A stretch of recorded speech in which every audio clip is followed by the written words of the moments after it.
Of course, appreciating our parents, our guardians, our sponsors and benefactors who have also supported us, our families that have probably had to contend a lot in missing you, yes, as you worked hard to be part of this day.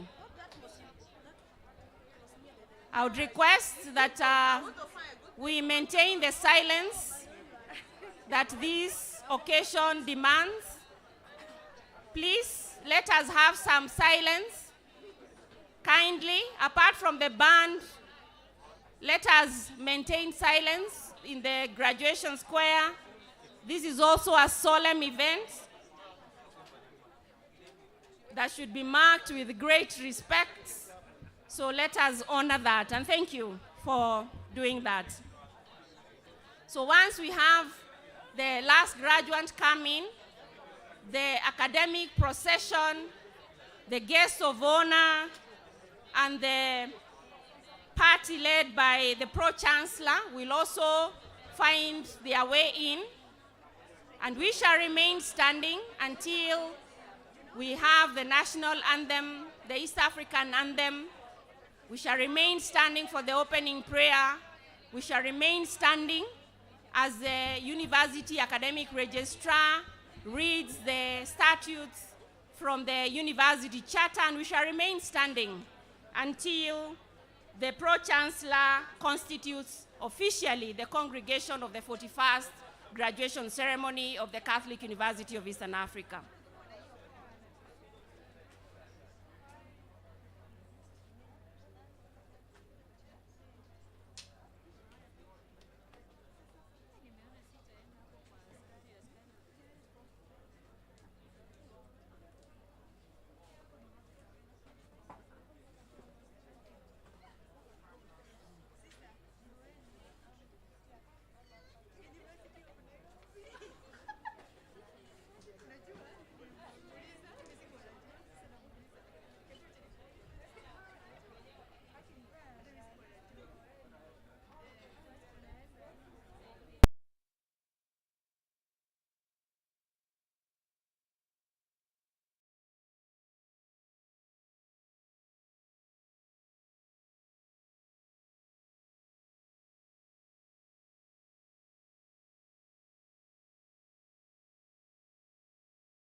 You can now be seated. Thank you for your obedience.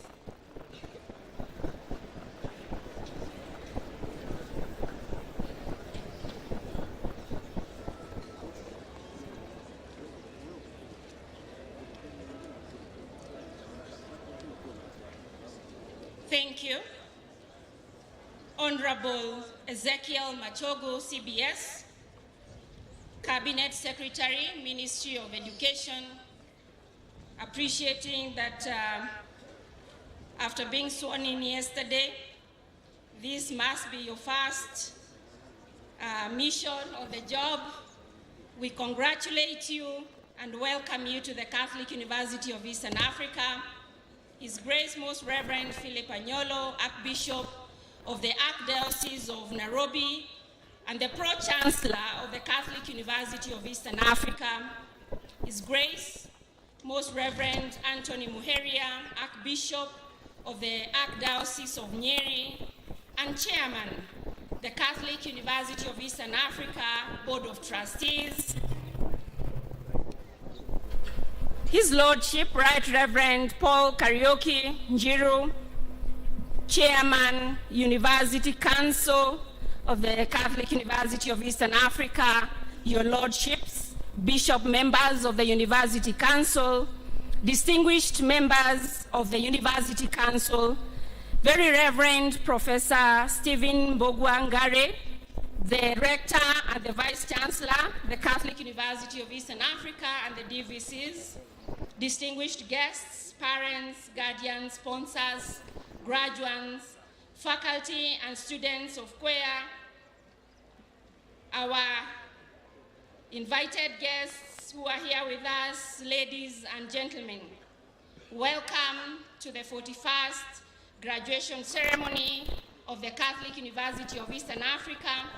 My name is Miriam Chege.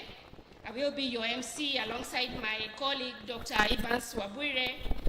And on the onset, from the MC's desk, we would want to pass our warmest congratulations to the class of 2022. May God bless you. Let us give a big round of applause to our graduates this year. Let us also appreciate our parents, guardians, families, sponsors who have supported them. Thank you so much. We are live on YouTube and also we are live on Facebook, the Catholic University of Eastern Africa, CWEA. And we appreciate our audience who are following us online, especially from our international community. Let us appreciate them as well. As part of our diversity, the Catholic University of Eastern Africa, we celebrate our students coming from various cultural backgrounds. And part of what we do every year is to organize a week-long cultural gala where various students showcase their talents. So at this particular juncture, allow me to invite the South Sudanese team,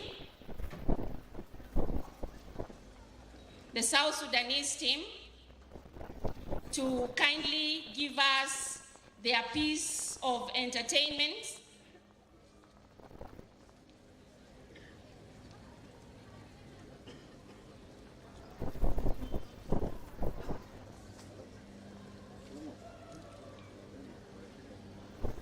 After that, we shall have the Kikuyu cultural team who will also give us a piece of entertainment.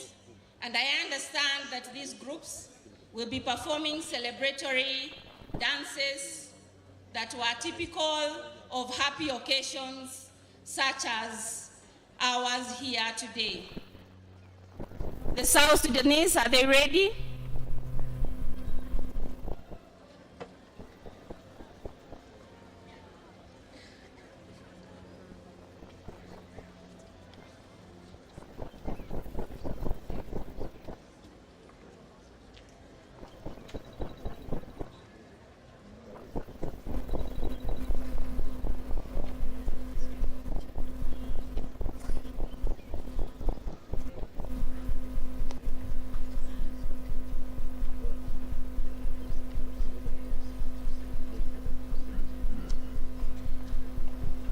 the South Sudanese team.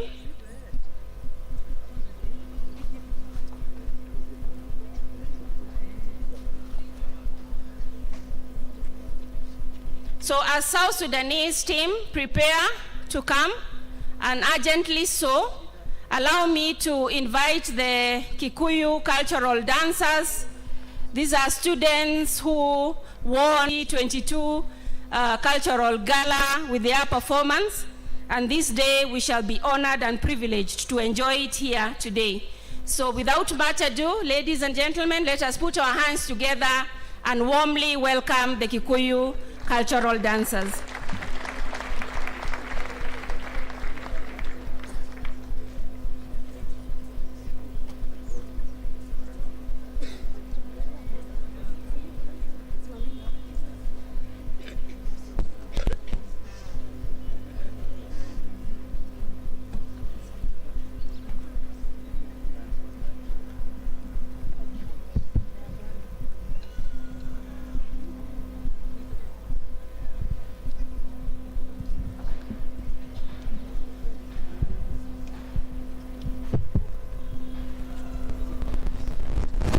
From the slopes of Mount Kenya, we, the Kikuyu community, presents Kikuyu traditional songs, which are usually sung during happy occasions. Welcome.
Wife and a husband, the Queer Alumni Association is here for you.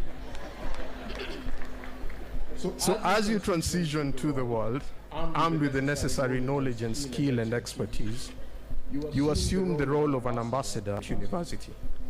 This role will demand from you great responsibility, as you are now called upon to apply that which you have learned, trait, a character of excellence, finesse, and grit. In so doing, Kenya becomes your stage, and the people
keen observers of your every move.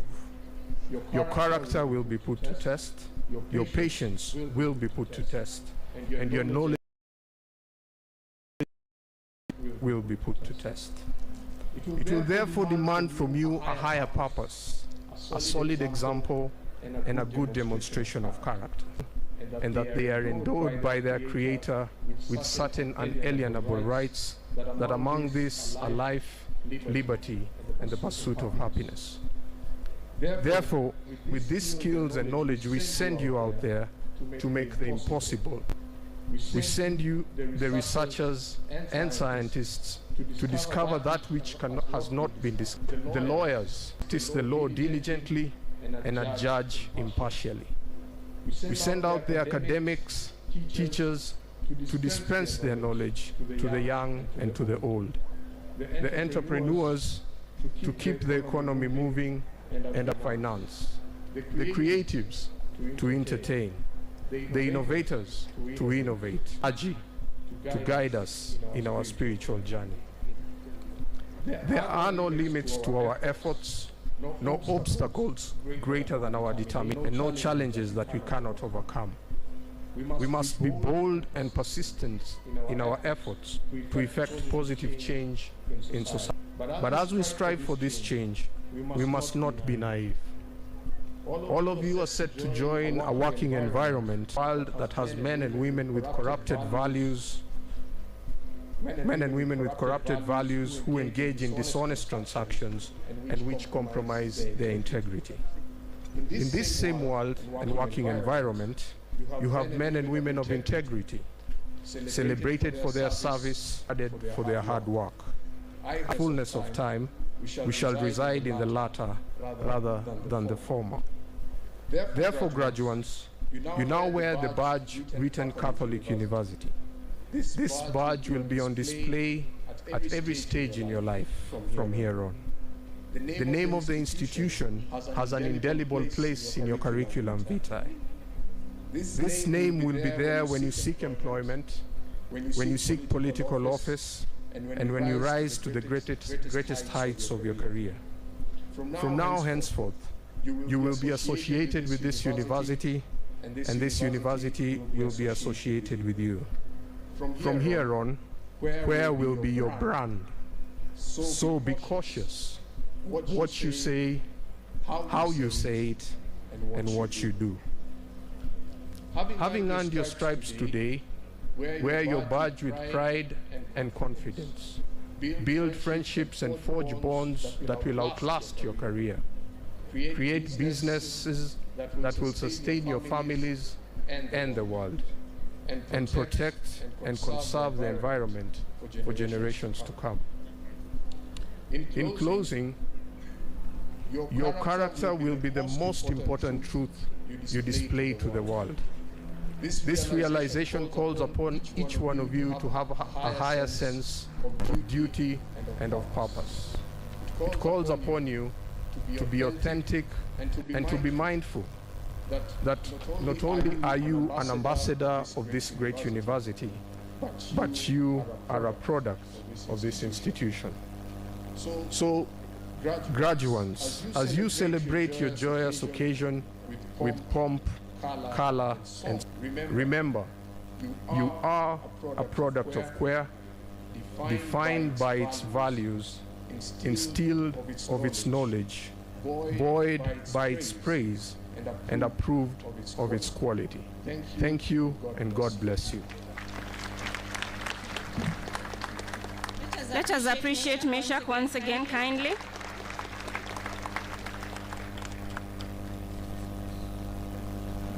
We also want to appreciate all our alumni out there, the Alumni Association, and the great work that our alumni continue to undertake in making various contributions in Kenya, around the world, impacting society, transforming lives, and changing humanity.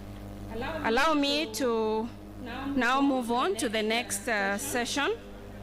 As you are aware, every year the Catholics in Africa recognizes her best student, the valedictorian, And it is now my humble duty to invite Mrs. Professor Rachel Gesami, the Deputy Vice Chancellor, Academic Affairs and Research, to present to this honorable congregation the 2022 valedictorian, who will give her brief remarks, and then the Deputy Vice Chancellor, Academic Affairs and Research, will do the honor of inviting the Rector and the Vice Chancellor to give his remarks, and immediately after that, the Vice Chancellor will invite the Chairman of the University Council to also address the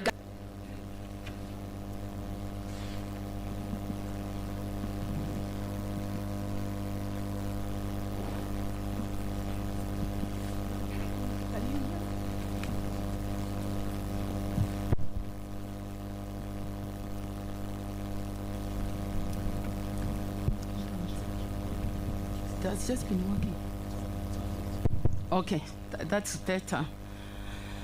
Honorable Ezekiel Machogu, CPS, Cabinet Secretary of Education, Most Reverend Philip Anyoro, Archbishop of the Archdiocese of Nairobi and Pro-Chancellor of the Catholic University of Eastern Africa, Most Reverend Anthony Muheria, Archbishop of the Archdiocese of Nyeri and Chairman, the Catholic University of Eastern Africa, Trustees, is our Chair of the Trustees, Right Reverend Paul Kariuki Njiru, Chairman, University Council of the Catholic University of Eastern Africa, Your Lordships, Bishop, members of the University Council, distinguished members of the University Council, Very Reverend Professor Stephen Imbu, Director and Vice Chancellor of the Catholic University of Eastern Africa, distinguished guests, parents, guardians, sponsors, graduates, faculty and students of prayer, ladies and gentlemen, and all protocols duly observed. I thank God for each one of you seated here this morning, and I'm here to just very briefly present to you the 2022 valedictorian students. Rurei Jebkorir Karen is a firstborn daughter in a family. She was born in the year 1998 and raised in Cherangani, Elgeyo Marakwet County. She studied at Our Lady of Fatima Academy Primary School in Moiben and pursued her secondary education at Loreto High School, Matunda. She actively participated in games, leadership, community service, and church activities.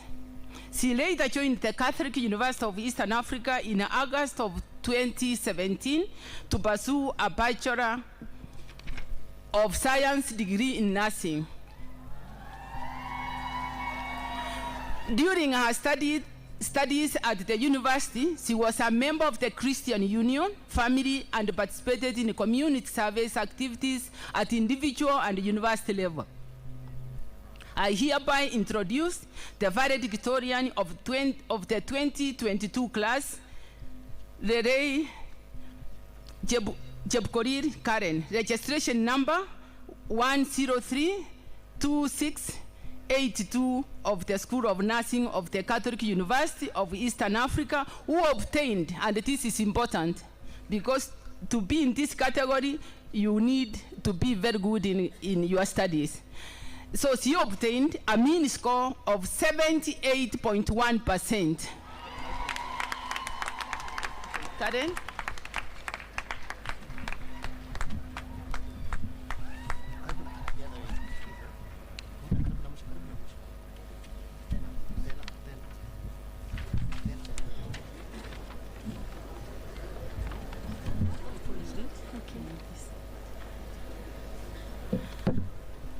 I now call Very Reverend Professor Mbu Wangari, our Vice Chancellor and Rector to give the trophy to our valedictorian of 2022.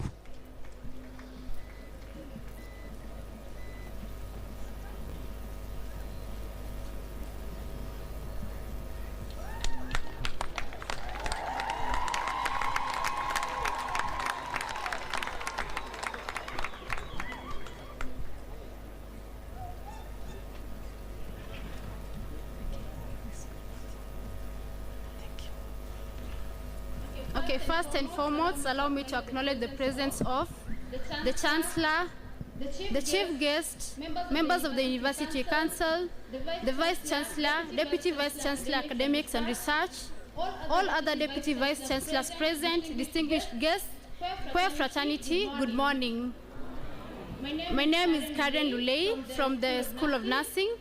I'm truly humbled and honored to be the valedictorian representing the graduating class of 2022. It was never easy.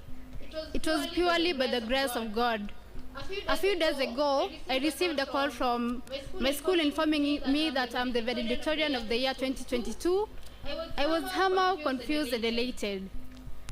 Today, I want to share with you a story that has deeply inspired me. The stories of a pencil maker whose pencils sold without any kind of marketing and any kind of advertisement. School of Business and the Department of Marketing, I seek your indulgence for this, but yes, the pencils sold without any kind of marketing and any advertisements. When asked about the success of the pencils, the pencil maker said that before the pencils are packaged, I speak to the pencils and tell them 6 important things. Ladies and gentlemen, I will only share 3. 1, when in trouble, if you break, you only become double. Now I'm sure that you understand that when a pencil breaks, you can sharpen both edges and use them as 2 pencils. This lesson proves to be true. In the past few or more years, we may have come across difficult and trying times that tested our patience, our determination. I remember times when we could walk from our clinical placement areas, be it Kenyatta National Hospital, Nairobi West Hospital, Pumwani Maternity Hospital, or even Mbagathi. I'm also sure that most of us have walked from our residential areas to school and back. However, these times only honed our skills, our competencies, our determination and our perseverance, and our resilience. The second, I'm also sure that most of us went without lunch. I'm sure parents and guardians won't understand this, but the students do. It is popularly known as Kuinama. I'm sure most of us understand it. We use it most often when we refer to skipping lunch. The second thing is that what is inside you is important than what is outside. Well, our beloved institution made sure that what is outside is equally important by ensuring that we groom and dress decently and in a presentable way. But if we reflect on what is within us today in terms of ethics, multicultural perspective, career preparedness, leadership and community service, it is far more valuable than what is outside us. Lastly, the pencil maker also told these pencils that you will be able to do great things only if you allow yourselves to be held in the best hands. Queer has put at our disposal good facilities worth of resources and a conducive environment for holistic development. On behalf of the 2022 graduating class, I thank the school's management, the school's administration, the members of faculty, especially the School of Nursing. I also want to convey my gratitude to my very supportive and loving parents and siblings. Thank you, Mom and Dad. But I cannot forget my friends whom we journeyed together as a collegial family. And lastly, in as much as we are graduating today, a lot of uncertainties await us. But the Bible in Romans 8:19 says, creation awaits in eager expectation for the sons of God to be revealed. Class of 2022! The world is waiting for us. Hongera, thank you, and may God bless you all.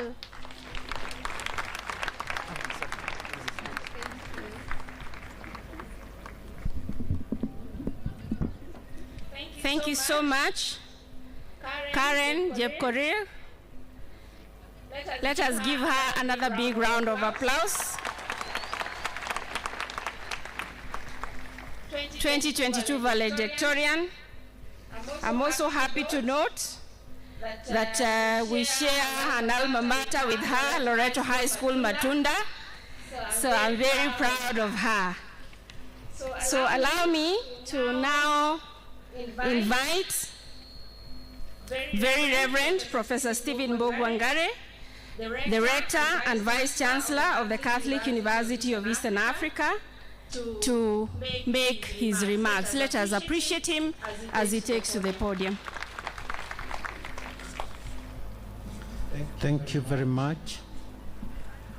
Honorable Ezekiel Machogu, CBS Cabinet Secretary of Education, Most Reverend Philip Agnolo, Archbishop of the Archdiocese of Nairobi and Pro-Chancellor of the Catholic University of Eastern Africa, Most Reverend Anthony Muheria, Archbishop of the Archdiocese of Nyeri and Chairman, the Catholic University of Eastern Africa Board of Trustees, Right Reverend Paul Kariuki-Njiro, Chairman, University Council of the Catholic University of Eastern Africa, Your Lordships, Bishops, members of the Council and other members of the Council present, distinguished members of the University Council, Very Reverend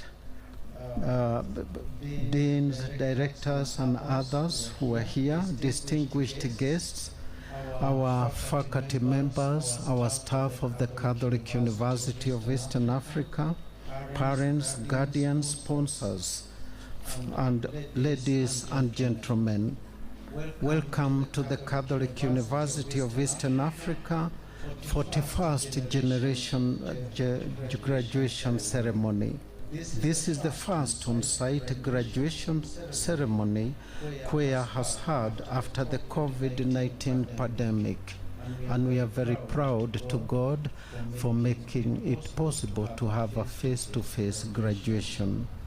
I would like to thank Honorable Ezekiel Machogu, our chief guest, for accepting to grace our graduation this year, and you are guest of honor to congratulate you for having been appointed and sworn in as the Cabinet Secretary of Education the other day, and this being your first official duty. So Queer remains a remarkable part of your profession and your leadership in our country in the docket of education. Welcome to the Catholic University of Eastern Africa that prides to be an international university with the students from over 30 countries. You saw the Southern Sudan, which is a sample of them. We have students from all over Africa. We have a PhD student from Australia, and this year I received a student from the Comoros. University of Eastern Africa that prides to be an international university with the students from over 30 countries. You saw the Southern Sudan, which is a sample of them. We have students from all over Africa. We have a PhD student from Australia, and this year I received a student from the Comoros. University of Eastern Africa that prides to be an international university with the students from over 30 countries. You saw the Southern Sudan, which is a sample of them. We have students from all over Africa. We have a PhD student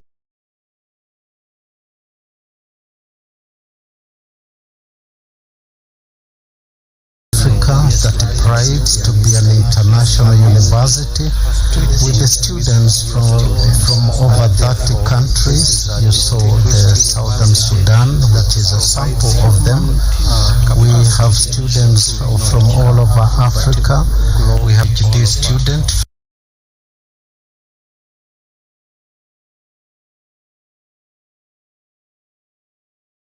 that prides to be an international university with the students from over 30 countries. You saw the Southern Sudan, which is a sample of them. We have students from all over Africa. We have Judean students.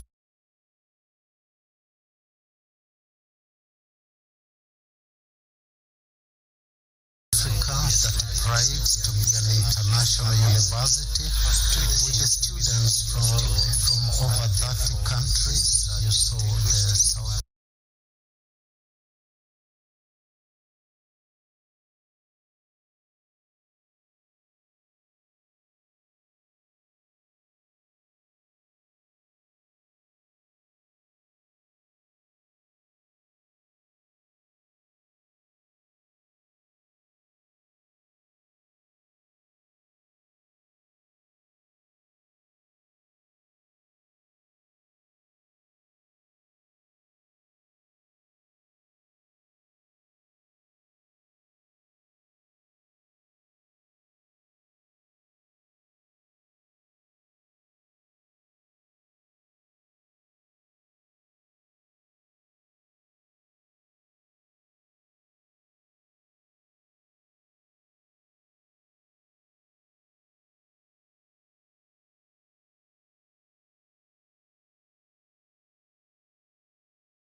Many companies all over the world have embraced that work from home concept so as to maximize their staff output irrespective of societal circumstances.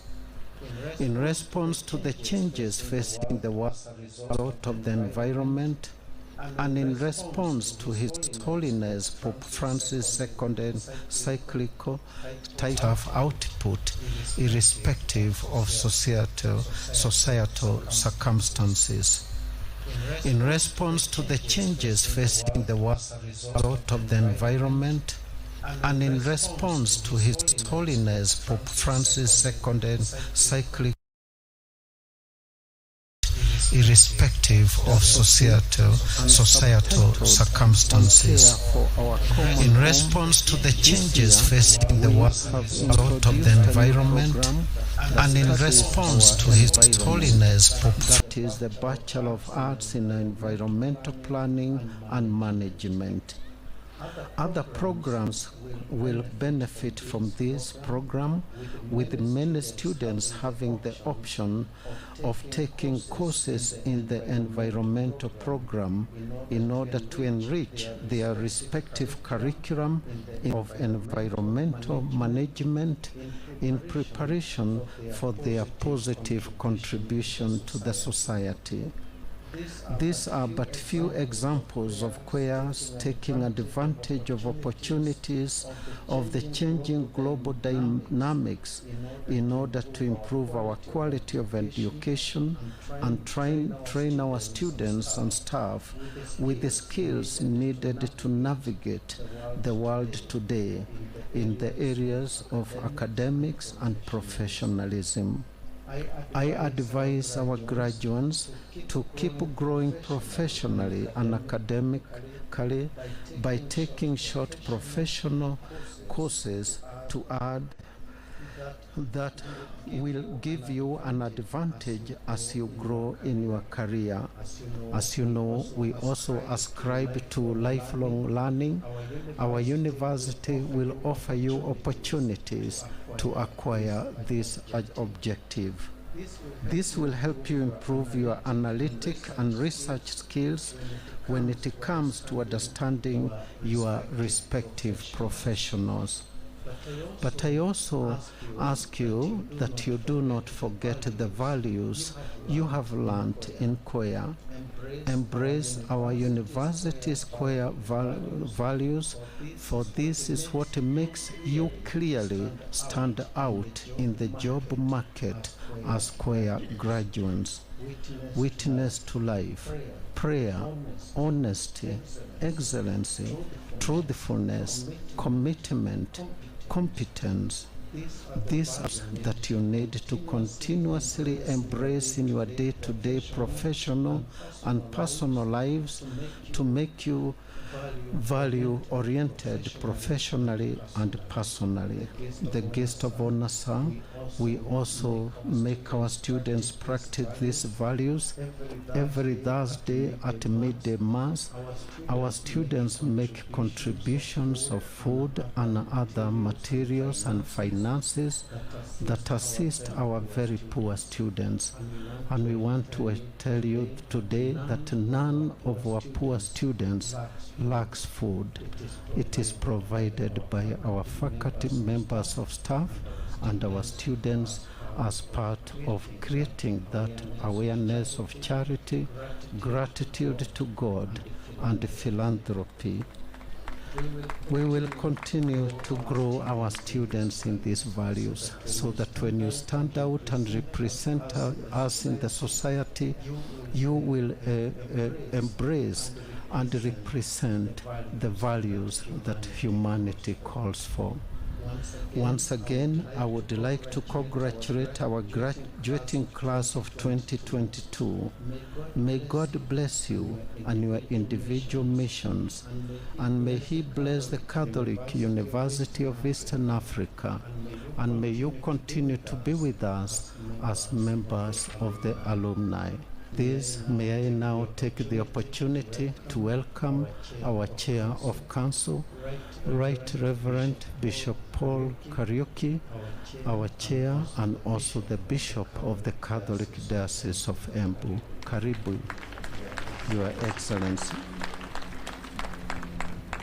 Requesting that we kindly maintain silence, kindly.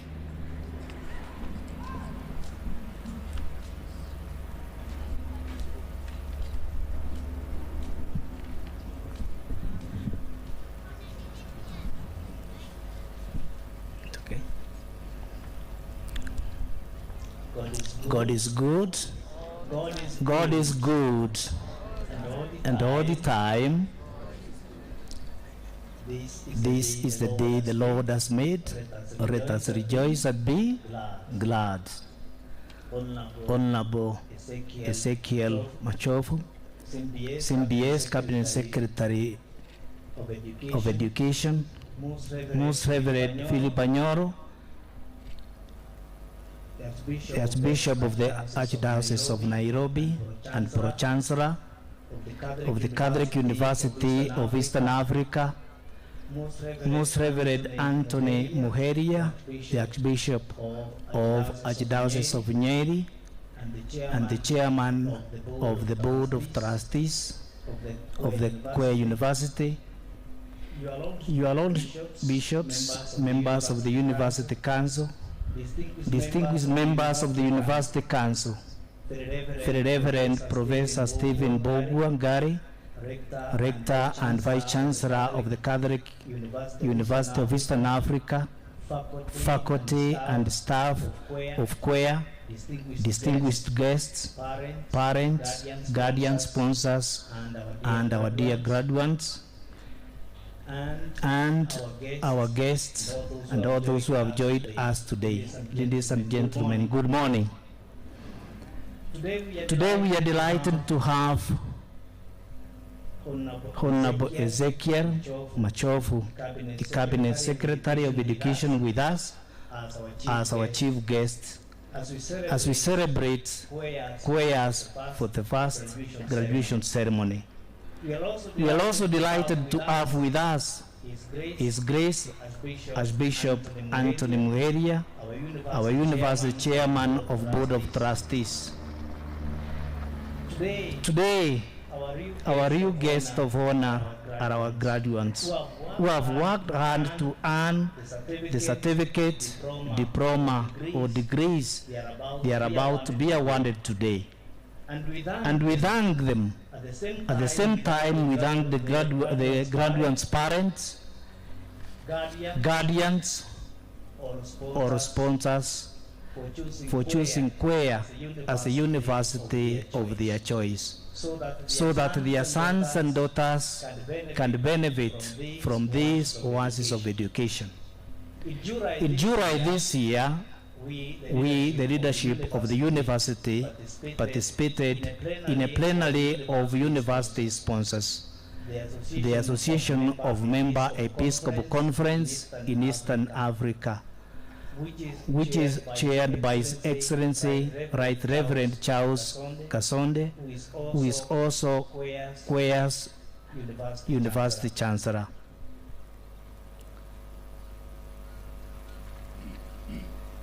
I hereby wish to officially let you know that Very Reverend Stephen Mbogwa, Professor Mbogwa Gary, the Rector and Vice Chancellor, was reappointed for another 4 years, and we are happy. Begin Makovi. At the same time, the University Council and 13 of its members reappointed for another 4-year term. We also got Makovi kwa applause for our council members. We also got 3 new university council members who are serving their term as council members. These are His Lordship Bishop Robert Muhirwa, Bishop of the Diocese of Porto, Uganda. He is here present. Bishop, you can, he is here. We have in absence Bishop of the Diocese of Kakamega. We have also Dr. Anne Kagwa Chewe, a faculty member of the University of Zambia School of Law. His Grace Archbishop Maurice Muhatia Makumba concluded his term as the chairman of the University Council. I was humbled to be appointed as Kweya's University Council chairman, and I thank the Messiah bishops plenary for giving me this good cross. At the same time, a great honor to serve Kweya University. We, the reconstituted University Council, promise to continue with the good work the Council has been doing, and especially for the last 8 years, where they spearheaded and guided Kweya in the transformative university we have today. This has placed our university on a clear path to becoming a world-class university, producing ethical leaders for the church and also for the society. We'll continue with our oversight role of the university and work with the management to pursue higher quality education. This will ensure Kweya's prosperity in all fronts. We will also work closely with Kweya in order to actualize its 12-year strategic plan, which is currently under implementation. This includes the milestones contained in the strategic plan. As we celebrate our graduates today for the wonderful achievement, we also reflect on how we can expand opportunities that emanate from growth through quality education, ethics, spirituality, and training without losing sight of changing global dynamics. In order to achieve this, we will pay special attention to the welfare of our staff or our honorable staff members. Therefore, our dear staff members, do not be quick to look for green pouches. I can tell you with confidence that the rains are coming very soon. The world today is facing climate-related environmental challenges. We have and continue to experience prolonged droughts in parts of Africa and Europe, while at the same time experiencing heavy rains in the Australian continent and Eastern Asia. As we look at expanding opportunities of growth through quality education and training, let us ensure that we focus on our environment. Let us keep our growth in the areas of education and research towards saving our planet, or the Mother Earth, as the Holy Father tells us. I'm happy that CWEA has started offering an environmental degree. Let all faculties tap this program to see how they can contribute to preserving the environment. The theme of the 20th AMESEA plenary was held in July this year and took place in Dar es Salaam, Tanzania, was environmental impacts on integral human development. This indicates how seriously the Church takes the matter of our environment. That is why I challenge our dear graduates to use the academic professional knowledge they have acquired in CWEA to champion the preservation of the environment as we continue to grow economically, socially, ethically, and politically. The world is in dire strait when it comes to the environment. We are working day and night to achieve the 17 Sustainable Development Goals. However, we need to particularly focus on ensuring that we preserve our environment for our children and the future heritage. This is a spirit already captured in the Millennium Goals. Our dear graduates, today you will be given the power to read, to write, and to use the expertise you have acquired for the common good. Utilize the powers according to you with righteousness, decorum, and always let the Catholic values that you have received in CWEA shine through you as a light tower for all to see and be guided.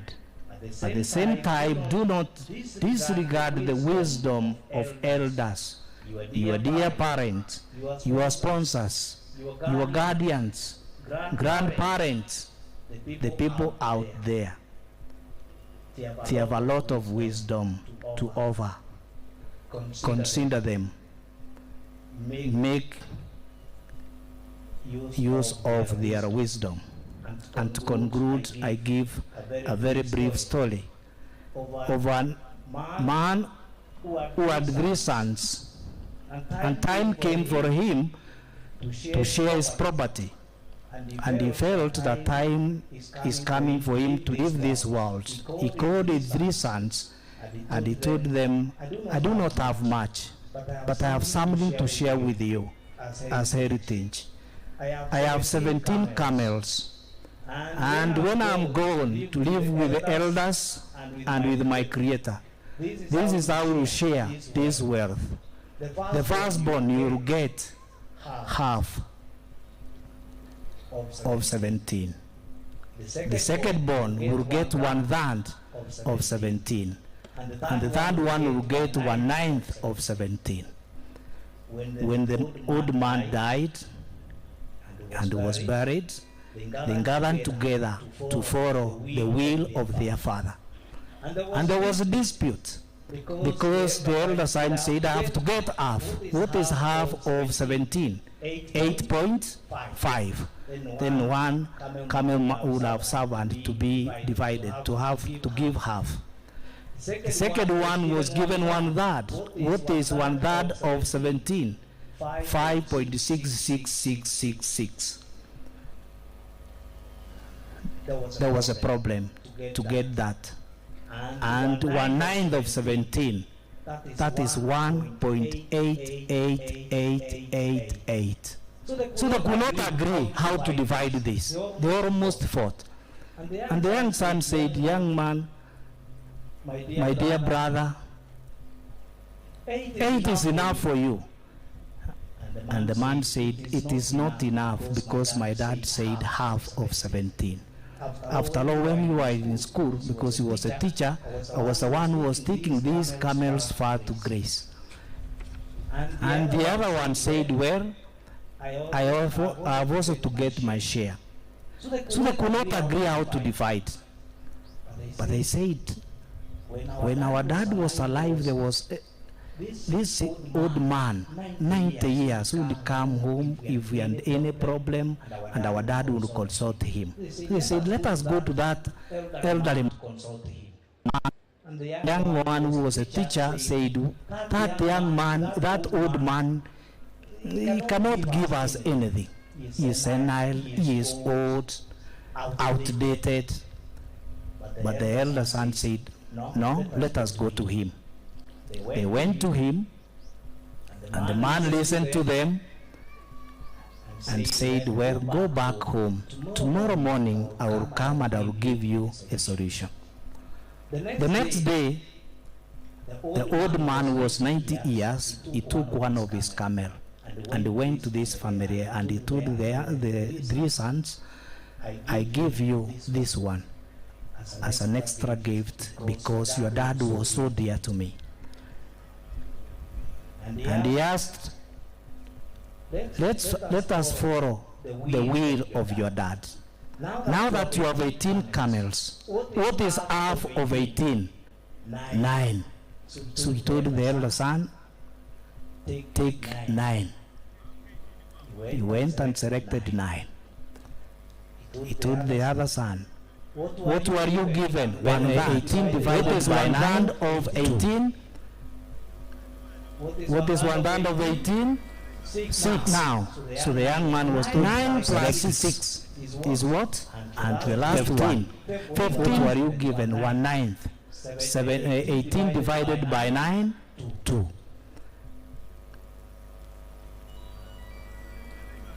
Now, 9 plus 6 is what?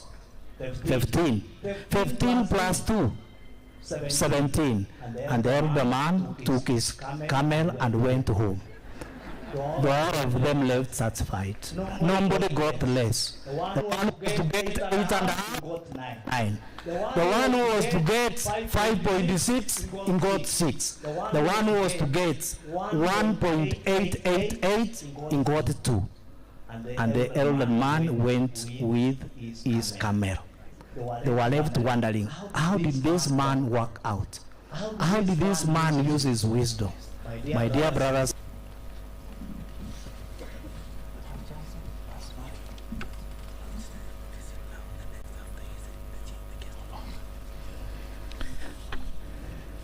I have now the honor and privilege to invite our chief guest, the cabinet secretary, to come and give his speech. Let us arise and welcome him warmly. Makofi. Moja, mbili, tatu, funga, fungua.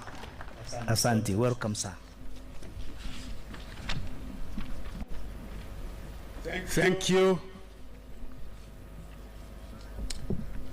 Most Reverend Phil Banyoro, Archbishop of the Archdiocese of Nairobi, and the Pro-Chancellor of the Catholic University of Eastern Africa, Most Reverend Anthony Muheria, Archbishop of the Archdiocese of Nyeri, and the Chairman of Queer's Board of Trustees, Right Reverend Paul Kariuki Njiru, Chairman, University Council of the Catholic University of Eastern Africa, Your Lordships,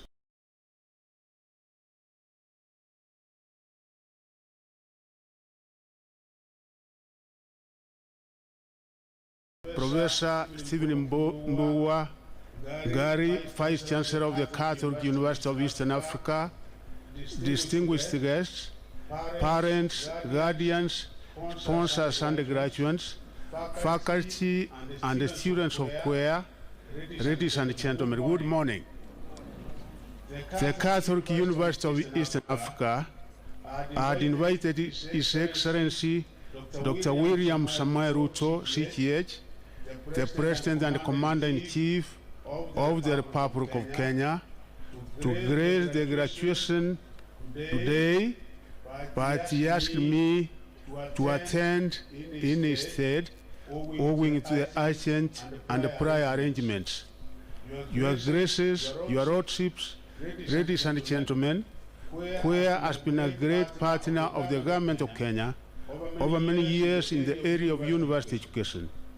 This university has made tremendous contributions to education as a private institution, especially in the areas of education growth and social welfare. The contribution in educational growth by CUEA and its social welfare is also showcased by the fact that this university is regional in nature, serving Eastern and Central Africa with close to 700 students from Ethiopia, Eritrea, South Sudan, Tanzania, Uganda, Zambia, and Malawi. CUEA also has students from Rwanda, Burundi, Democratic Republic of Congo, Nigeria, South Africa, and other African countries.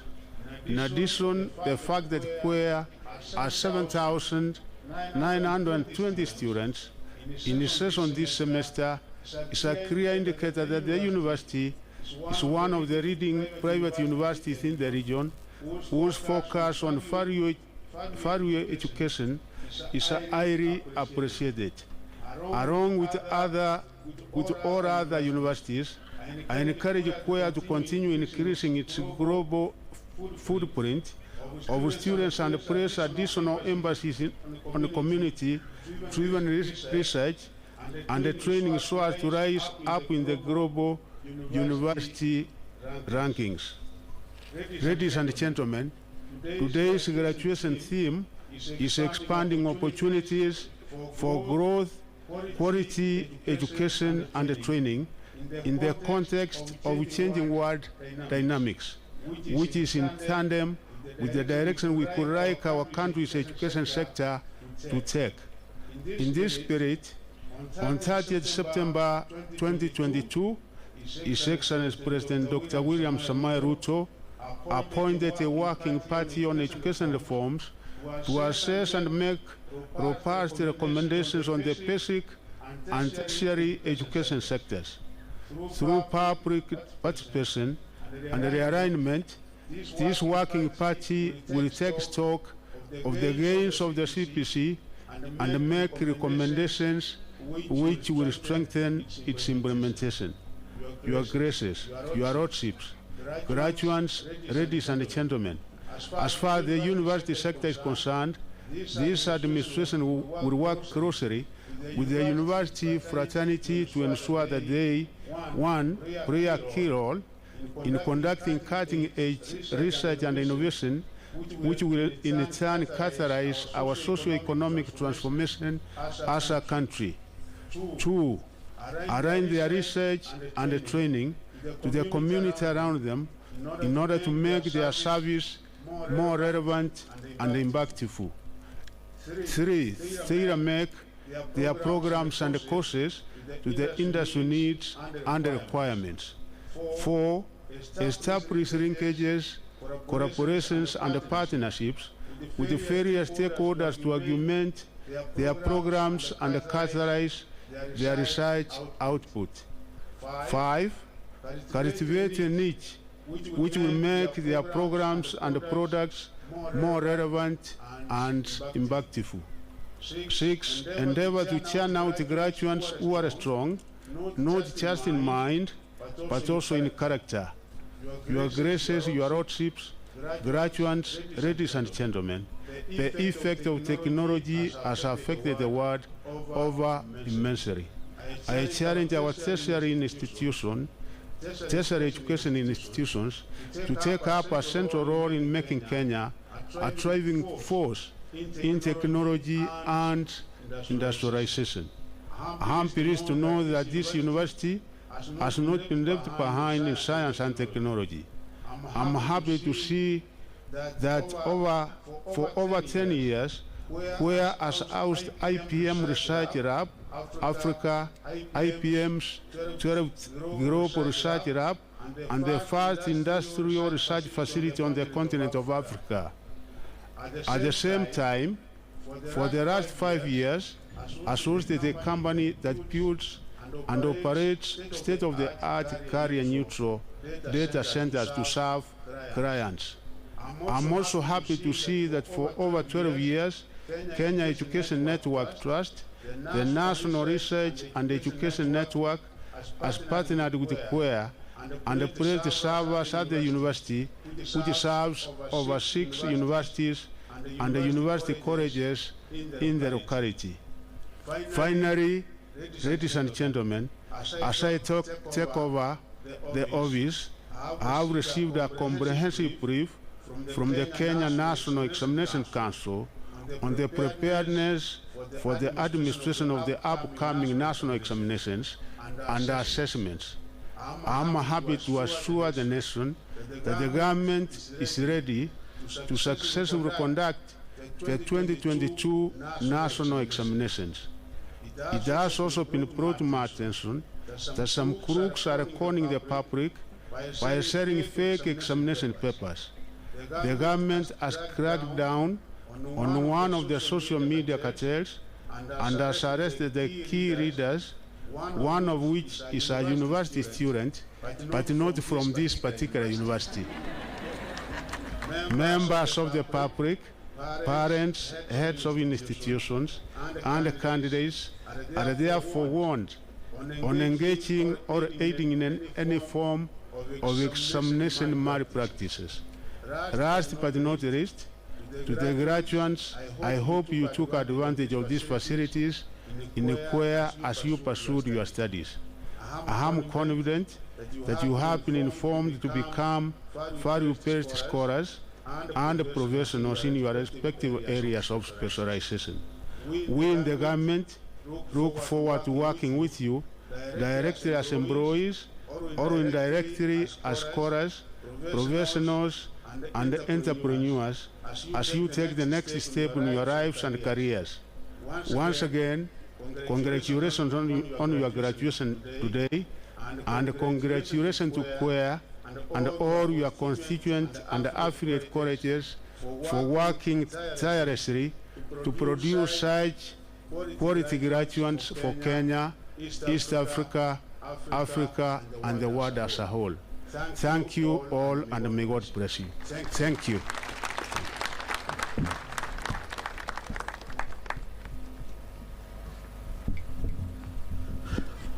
Thank you, Honorable Cabinet Secretary, for your wonderful presentation. It gives us guidance and advice on the way forward to our education. May I take this opportunity now to invite the chair of the university trustees to give his remarks.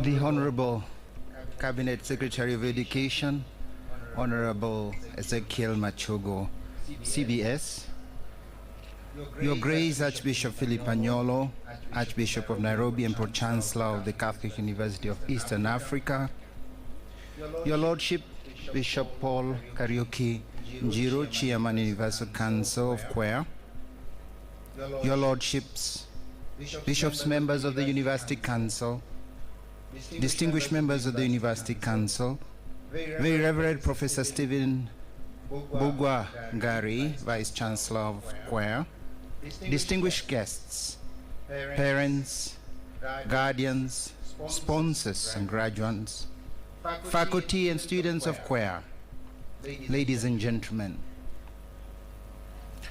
I stand after you, our dear Cabinet Secretary, to thank you for the tremendous honor you have granted to make Choir your first stop in your tour of duty just one day after being sworn in as our Cabinet Secretary in Education. This is a tremendous honor. I stand here too to reassure you of our commitment to work with you, with all your officers, in order to enhance and improve the standard of education in our country, and also to support where we can with able and innovative ideas that will help not only our education system, but will also help us in our country to achieve those goals that we have long dreamed for this over 60 years of independence. Today marks a memorable day for many of you and your families, you who are graduating today. You have dreamt of this day and look forward to it as a day of accomplishment of that goal you had set to achieve. Today, as you appear adorned in those beautiful gowns, you symbolically express your preparedness and the commendable fulfillment of this important phase of your intellectual and professional formation. May your external beauty that we can behold from here express also the beauty within. Safeguard and nurture especially that beauty. Indeed, it is exchangeable with holiness within your souls, within your thought, within your plans and ambitions. I wish to thank Choir University through the University Council and the Senate for the immense honor of asking me to stand in order to appreciate and as a special guest in this 41st graduation. Indeed, it is my first time to address such an august audience of academics. I'm really pleased to congratulate our graduates today for reaching this milestone in their life. By graduating with your respective doctorate, undergraduate or postgraduate degrees, or diplomas, you prepare yourselves for a productive and meaningful engagement in your life. We thank Choir University, especially the faculty, for working with our graduates in their academic journey, which has taken years and culminates today in this momentous occasion. Your Honor, our Cabinet Secretary, Your Grace, my Lord Bishops, distinguished guests, ladies and gentlemen, the theme for this year's graduation challenges us to seize and create opportunities for growth, just as our Cabinet Secretary has restated, expanding opportunities for growth, quality education and training in the context of changing world dynamics. We celebrate that Choir University has been a trailblazer in this line.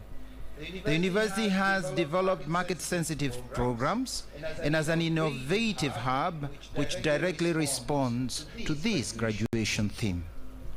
Our Catholic University of Eastern Africa has been through tough times, tough moments, but we have found the strength and resolve to always forge ahead, trusting in God's grace and with great dedication and goodwill of all working in this institution.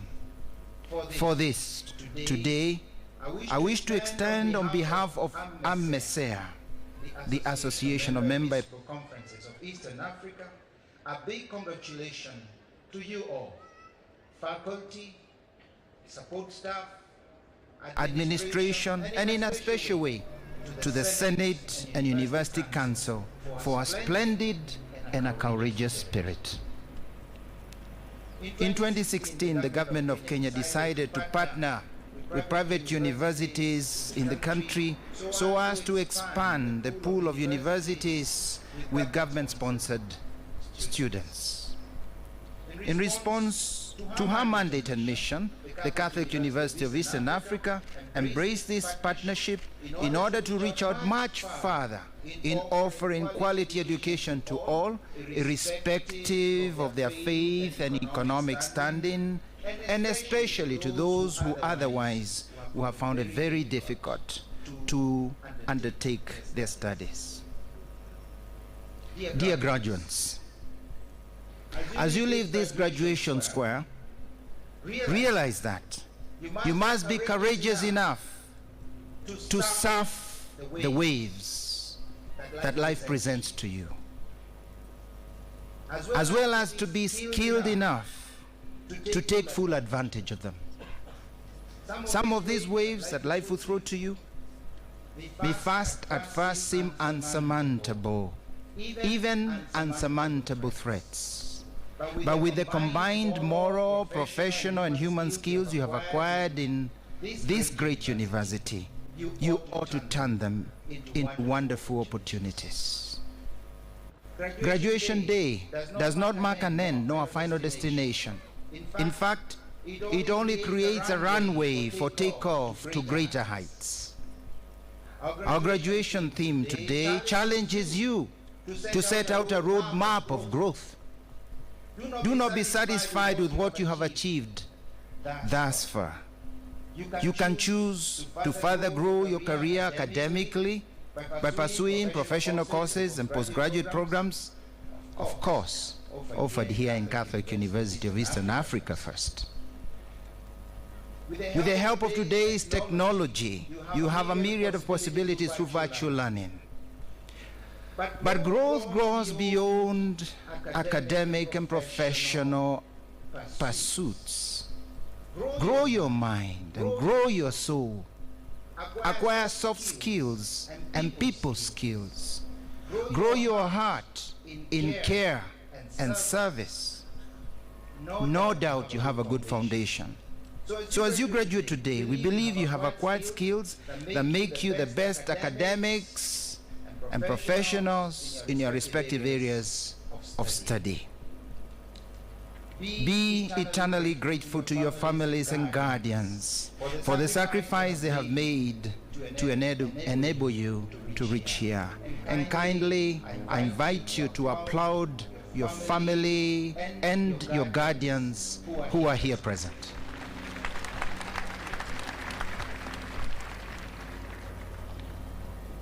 As the Cabinet Secretary has just reminded us, in order to review and see how to improve our education system, our President, Dr. William Ruto, recently appointed this Working Party on Education Reforms. Your Honor, our Cabinet Secretary, we are very grateful and proud to note that among the members appointed to this task force is our very own Vice Chancellor, Professor Father Reverend Stephen Mbogwa. Thank you. Like many other education institutions in Kenya, CWEA is vigilantly waiting to contribute and be part of the necessary reforms which will provide a fitting setting to mold our young people and spur this country into socio-economic and technological growth. Finally, to our soon-to-be graduates, today you leave CWEA, and you leave CWEA student body to join our prestigious Queer alumni body made up of over 27,000 alumni. You live queer, but you should not live queer. You live the body of student and become the body of alumni. We pride ourselves that these alumni are spread out in different professions, many having advanced in leadership even beyond our borders. You will be well advised to engage within this alumni body for good networking, as the alumni representative already asked and requested you for mentorship and also for in search of professional opportunities. Resolve, therefore, to become an active member of the university's Alumni Association. Take up the challenge going forward, also to take in those coming after you. We look forward to partnering with you in this endeavor, hoping you will also mentor our continuing students. And as already reminded, you are ambassadors of Catholic University of Eastern Africa out there. We in Queer pride ourselves as a university that offers quality and value-based education.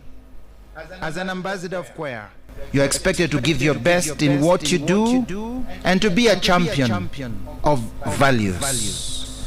Remember those core values that already you've been reminded today, and allow me to single out truthfulness, honesty, and commitment. Let these values blossom and leave seeds in the arid environment of today's world to change the negative effects of corruption. We need new seeds blossoming from the flowers of the values that you have embraced and internalized. Today, the Queer family are extremely proud of you. We promise to pray for you and wish you great success, both in your professional and personal life. May we also remember our guest today, Honorable Cabinet Secretary, in our prayers, so that in his office, education may flourish. In his term that he has before him, he may be able to accomplish effectively and efficiently the desired goals for an invented education. My parting shot: do not conform to mediocrity. Do not conform yourselves to mediocrity. Don't allow yourself to be ordinary. Strive for more. Strive to stand out in being extraordinary in your effort, dedication, and focus. May God bless your journey. May God bless you. May God transform the world through you. Thank you, and God bless you all.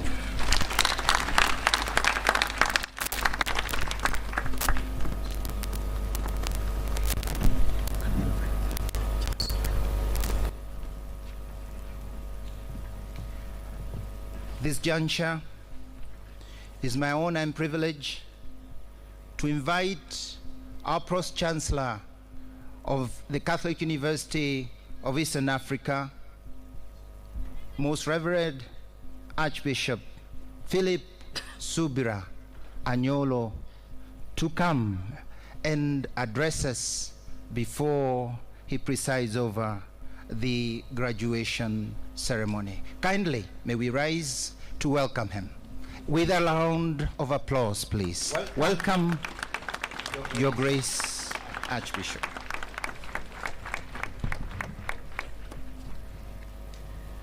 Please be seated.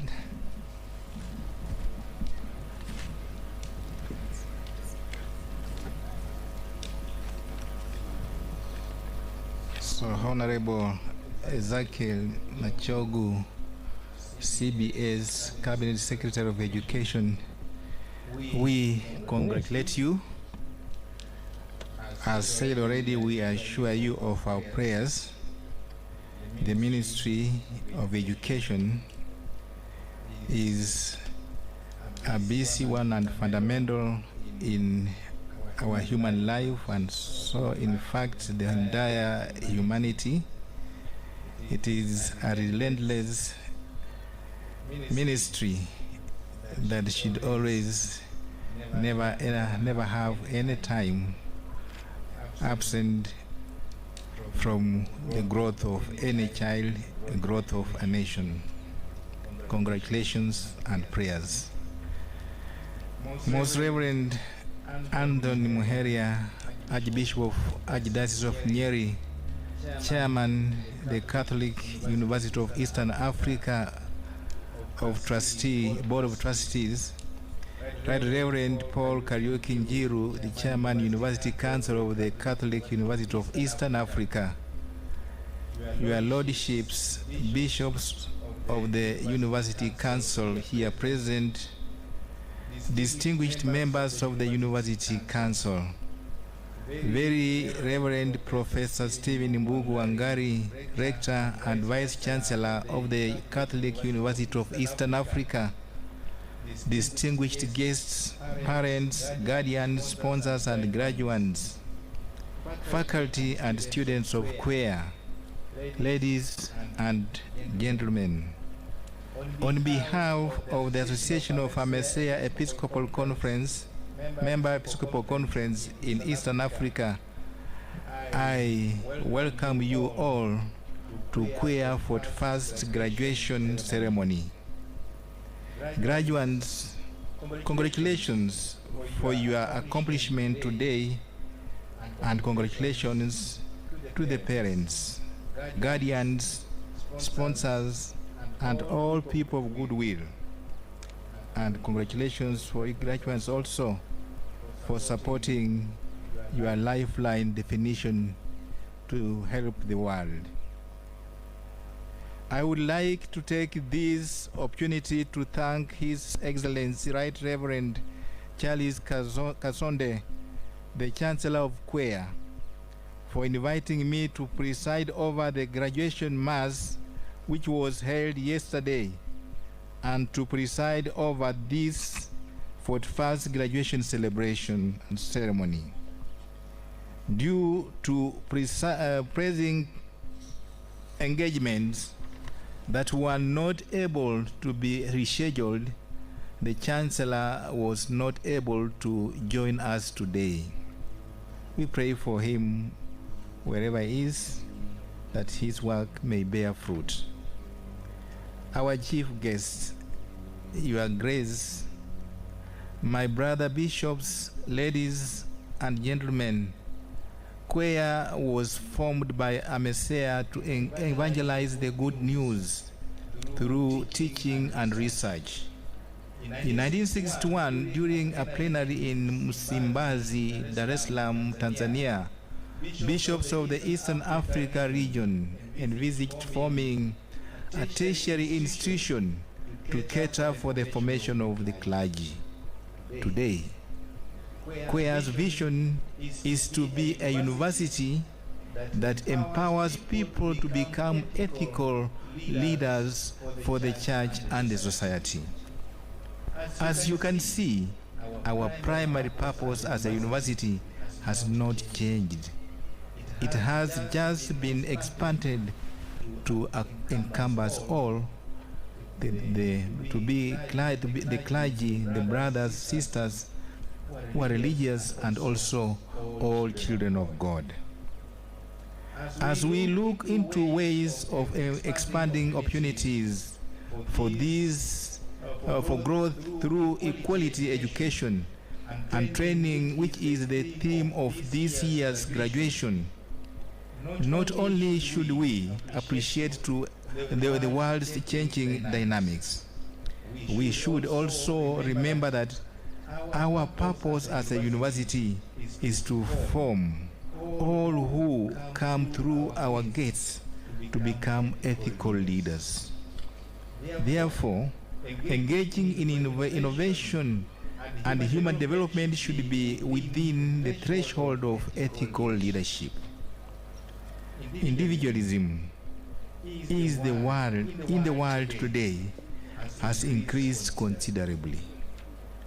We all focus on making sure that we have individual sources of income and we are able to provide comfortable homes for ourselves and our families now and in the future. However, the world today is highly competitive in its socio-economic and political nature. This has led to many of us shunning our values. All social units have values. Families have primarily focused on instilling values and nurture a good person. This is a task that religion pursues as well. Christianity, Islam, African traditional religion, Buddhism, Hinduism, name them. All these religions aim to form their followers into human beings who are morally upright and are champions of life. However, the shunning of values that are earned and learned in the family, the shunning of values that are earned and learned in the family and in one's place of worship is making the world accommodate immorality and injustice at higher levels that it has done in the last few centuries. For instance, in Kenya today, you will find people refusing to pay for goods and services they have consumed by reversing mobile payment transactions they have or they had initially paid. This behavior is immoral and unjust. Many may say that this widespread and becoming behavior is but a symbol of the poverty and hardship that we are all experiencing today in Kenya, Africa, and the world. This may be true, but this act of mobile money theft is also a symptom of our failure as the church and society in forming our youth. We as a university should pursue avenues of growth in academics and research only if that growth gives us an opportunity to form our students into ethical leaders and ambassadors of our values. Graduates, as you take your first steps into the rest of your life after such a great achievement, please remember the values Quair has taught you over the years you have been a student in this university. Don't forget them. Do not give in to immorality because life is tough. Rather, hold on the values you learned here as a life boy, which will help you navigate the murky waters of life. God be with you in all that you do. God bless us all. God bless our graduates, and God bless their parents, and God bless our university, Quair, and both God bless this ceremony that we are holding now. With this, I say thank you on behalf of the Chancellor of the university. May God bless you on this occasion.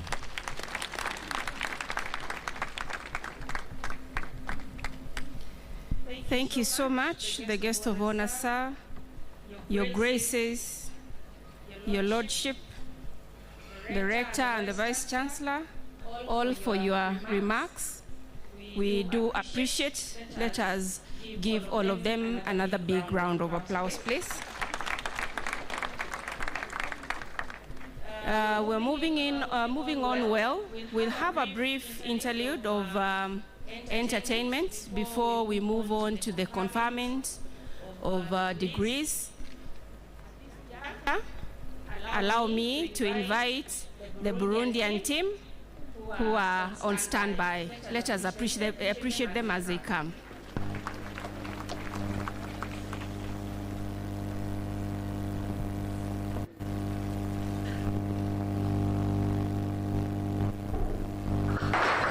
Okay, come on.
Very, very graceful. Let us appreciate the Rwandese team as we usher in the University Choir.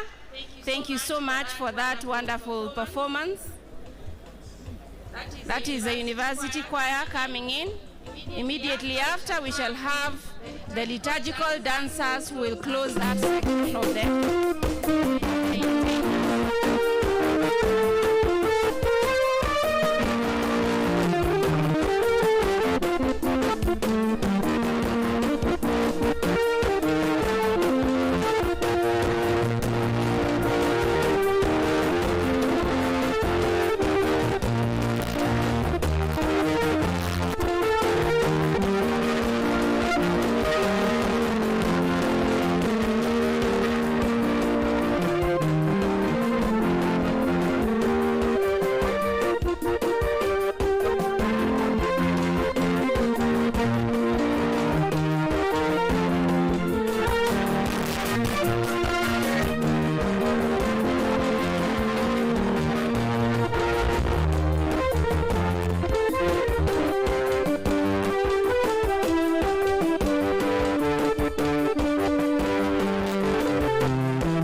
Thank you so much. Let us appreciate the University Choir as we usher in the liturgical dancers with a warm round of applause, please.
Thank you so much. I think we can now close by appreciating all the performances for the day.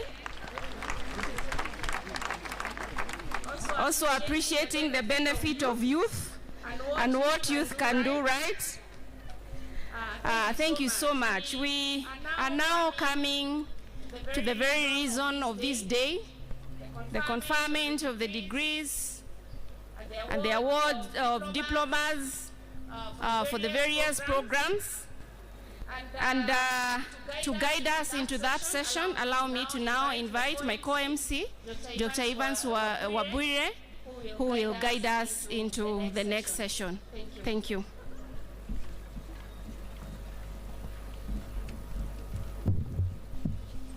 Finally, graduates, finally, we are here.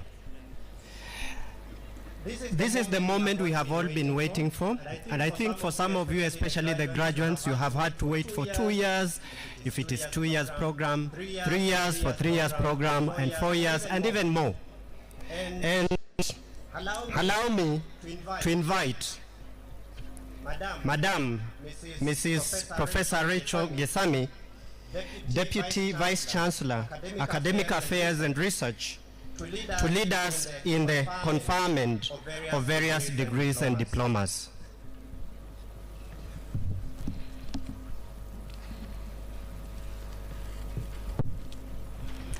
Thank you very much, our MCs. All graduates, do you want to clap for yourselves? Do that like that.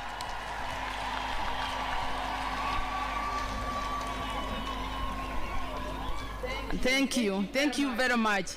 Now, without much detail, we will go directly and start conferring the diplomas, the degrees, and we will start with the Faculty of Theology. I have the honor and pressure to invite the Dean, Faculty of Theology, to call by name the candidates who have successfully met the requirements of the degree of doctorate in sacred theology, biblical theology, and moral theology. And as the Dean comes, if you're called doctorate, please be accompanied by your supervisors to the podium.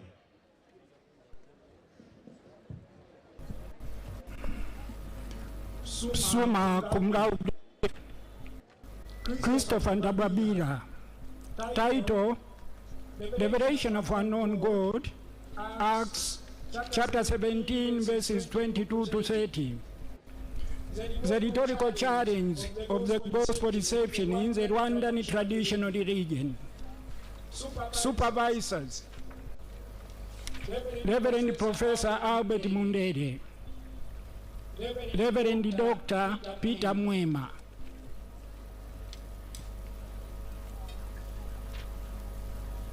Binot Pai Twake.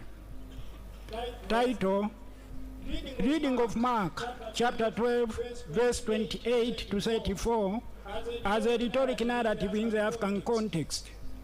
Supervisors: Reverend Professor Albert Ngengi, Reverend Dr. Peter Mwema, Thomas Komekeki. Title: The unique saying in Matthew chapter 19 verse 10 to 12, a perspective of the African religious. Supervisors: Reverend Professor Albert Ngengi, Reverend Dr. Peter Mwema, Caroline Nkoberanyi. A narrative approach of Acts chapter 18 verses 24 to 28 in the new evangelization in the Catholic-founded universities in East Africa. Supervisors: Reverend Professor Albert Mundere, Reverend Dr. Peter Mwema.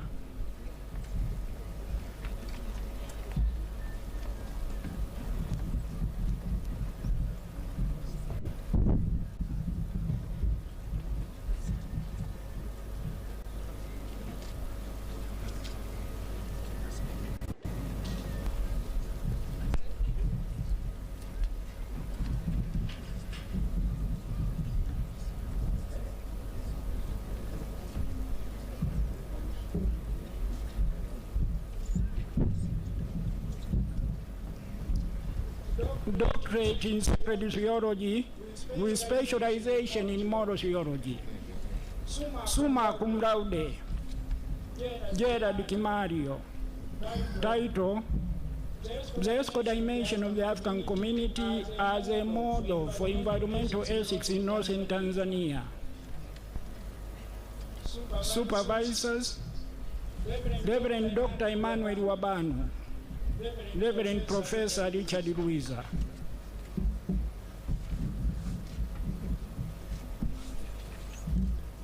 Magna cum laude, Patrick Irungu Gituma.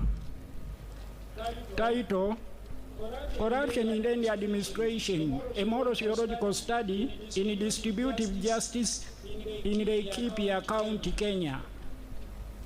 Supervisors, Reverend Professor Richard Luiza, Reverend Dr. Peter Mbaro.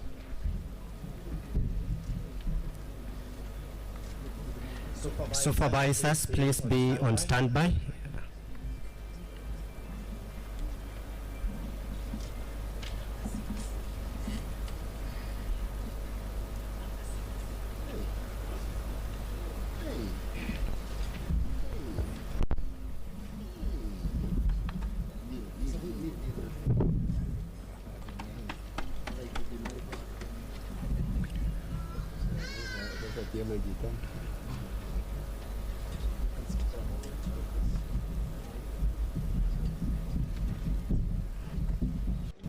Doctor in philosophy, in theology with specialization in dogmatic theology, summa cum laude, Margaret Abioduni.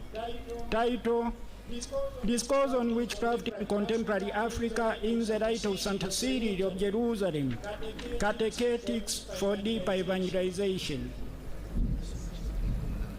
Supervisors, Reverend Professor Clement Majawa, Reverend Dr. Joseph Mpada.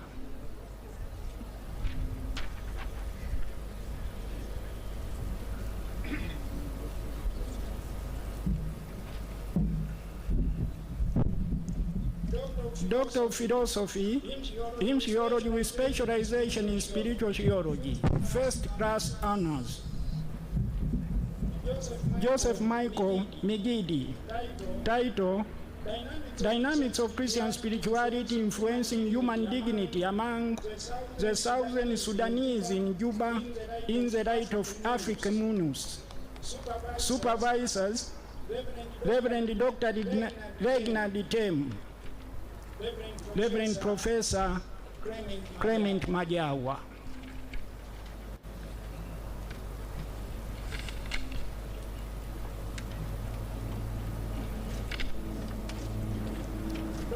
Doctor of Philosophy in Theology with specialization in Sacred Liturgy, second class honor, Mark Rowott. Title, A Comparative Study of the Symbolism of Akim and the use of Easter candle during the funeral rites among the Karimojong of Uganda.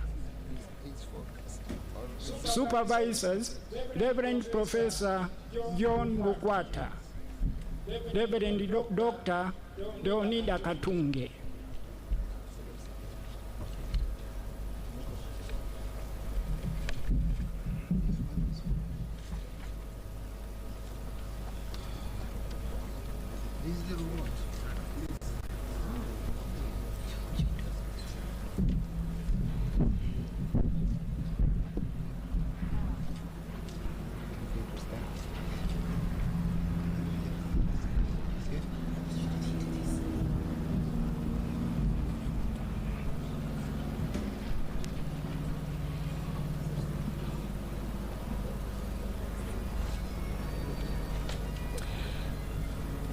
I ask His Grace to confer upon these graduates the doctorate in sacred theology with specialization in biblical theology and moral.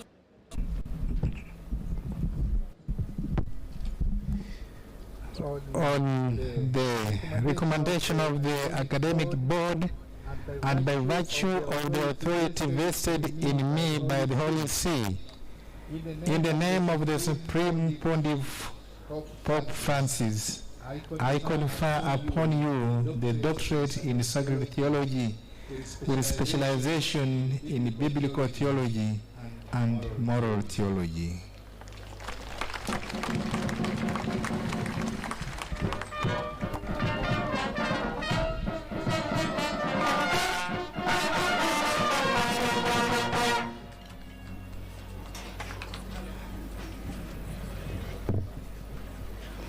Okay, now we move on. I have the honor and pleasure to invite the Dean of Faculty of Theology, Dean, Faculty of Arts and Social Sciences, Dean, Faculty of Education, Dean, Faculty of Science, and Dean, School of Business, to call by name the candidates who have successfully satisfied the requirements of the degree of Doctor of Philosophy in their areas of specialization and the Doctor of Business Administration.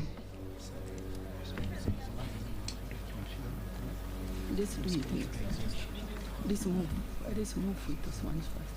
Yeah. Cool.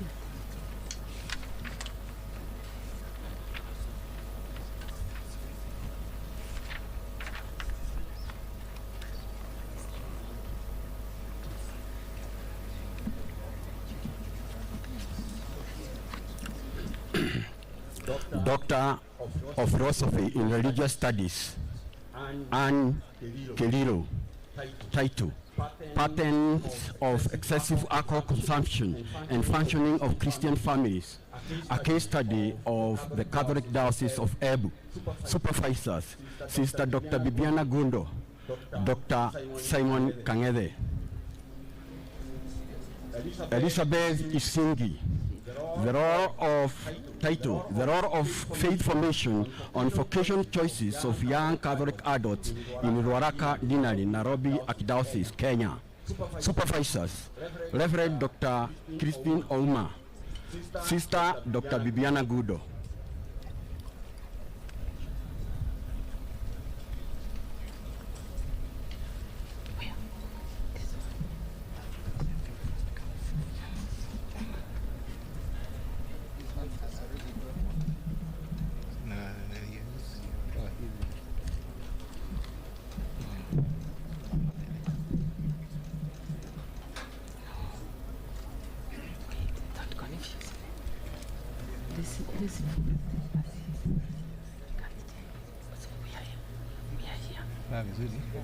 Yes. Okay. Okay. What we skipped? Where is Kaji? Okay, as he comes,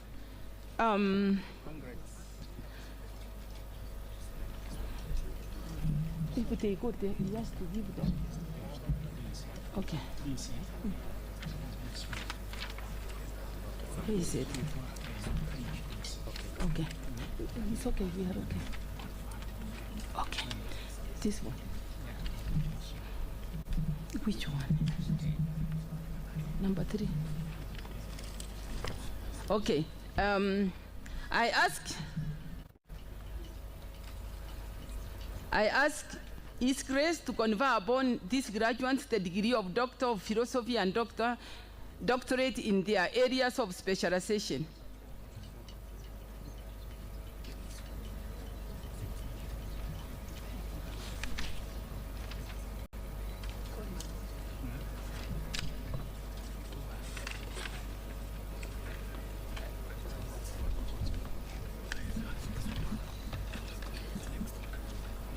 This part is for those who received CVD degrees.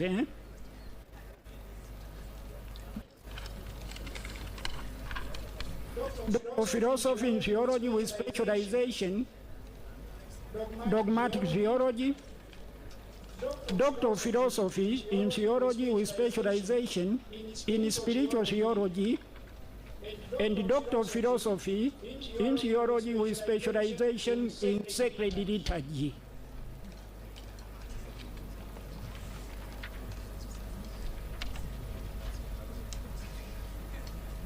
Those for doctorate in Faculty of Arts and Social Sciences, please, you can come forward.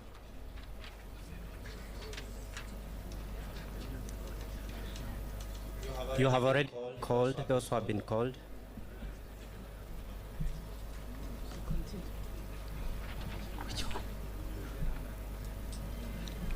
Yeah. See, we are confusing this process. Yes. That's the one, yes. Yes. Yeah. Okay, we move on. Ecclesiastical degrees. I have the honor and pleasure to invite the Dean, Faculty of Theology, to call by name the candidates who have successfully satisfied the requirements for the conferment of the licentiate in Sacred Theology.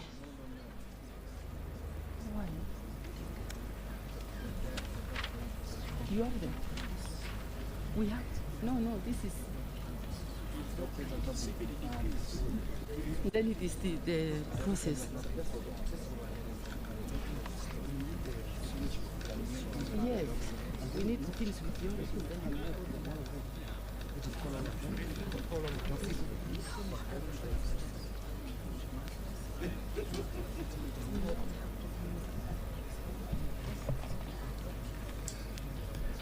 For this doctor in philosophy in theology with specialization in dogmatic theology, it is Margaret Ebiodun. Just stand where you are. Second, Joseph Michael Migidi. Third, Mark Rowott.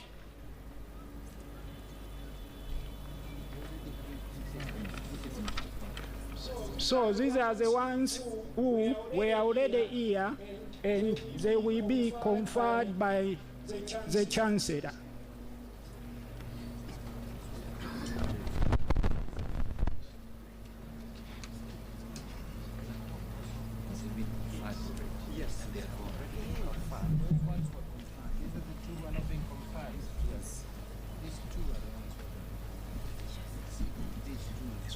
That's right.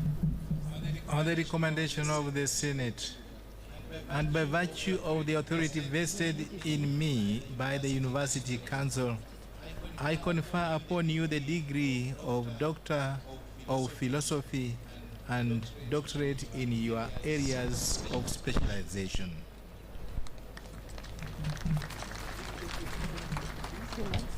This thing is going to be there. I come here.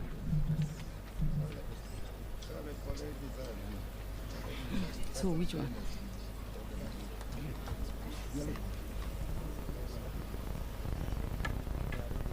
We are done, all of them. So we go now to the next one. See this? So I've done that. I've called them. So where are they? Which one?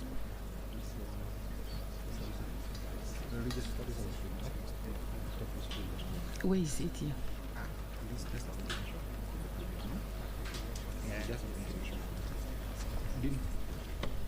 Is it the dean? Okay. Doctor of Philosophy in Social Work, Violet Nikesa Simiu. Title, Women Responsive Rehabilitation Programs and Reintegration of Incarcerated Women in Kenya. Supervisors, Reverend Dr. Paul Novi, Dr. Teresa Diro Mtavi, Titus Mutia Kithome. Title, The Role of Community-Based Informal Approaches in Child Protection in Mungi Central Sub-County, Kitui County, Kenya. Supervisors, Reverend Dr. Paul Novi, Dr. Ulkesta Shanya, Dr. Stephen Asasa.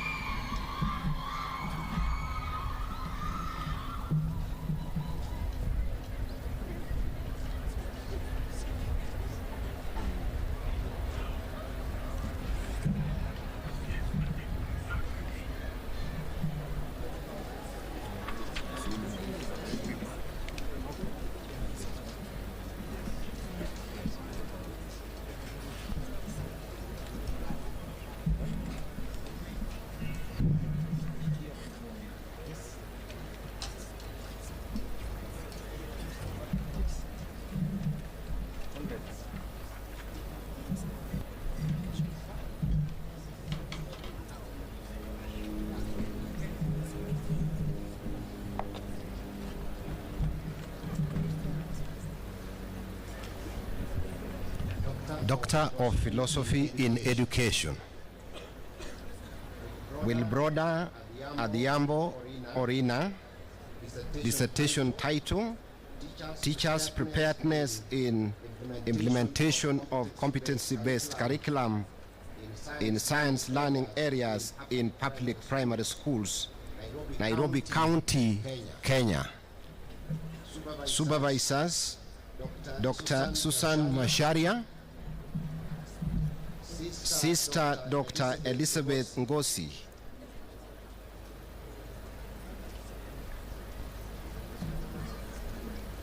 Charles Omboto Mokwari, dissertation title, Teachers' Preparedness in Implementing Digital Literacy Program in Public Primary Special Schools in Nairobi County, Kenya. Supervisors, Dr. Ann Kanga, Dr. Ann Rita Jage. Thank you. Kiminsa Onesmus Mutinda, dissertation title, An Evaluation of the Low-Cost Boarding Primary Schools Program in Kajiado County of Kenya. Supervisors, Professor Paul Ogula, Professor Mary Getui.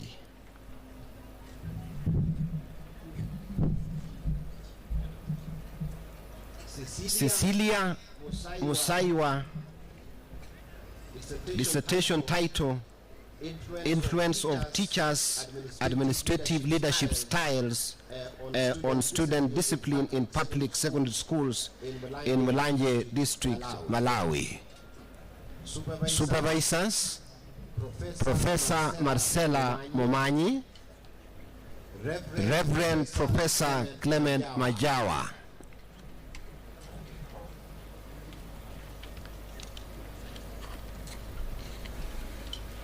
Silas Memory Madondo, dissertation title, Towards Inferential Statistics, a case of Master of Community Development students at Mount Meru University, Arusha, Tanzania. Supervisors, Dr. Pascal Wambia, Professor Yenefi Mwayuli. Sarah Justine Wani Lufai, dissertation title, Administrators' Intervention in Transforming Traumatized Students in Public Secondary Schools in Juba, South Sudan. Supervisors, Professor Marcella Momanyi, Dr. Peter Koros. Nelisa Kagendo Mbaka, dissertation title, Evaluation of the Effectiveness of Integrated STEM Program in Improving Academic Achievement in Physics in Public Secondary Schools, Nairobi Metropolitan Region, Kenya. Supervisors, Dr. Shem Mwalwa, Sister Professor Jacinta Adhiambo. And finally, Kerobon Vicky, Influence of Tusome Early Grade Reading Intervention on the reading ability of learners in public primary schools in Nandi County, Kenya. Supervisors, Dr. Rose Attorney and Dr. Esther Kepsiror.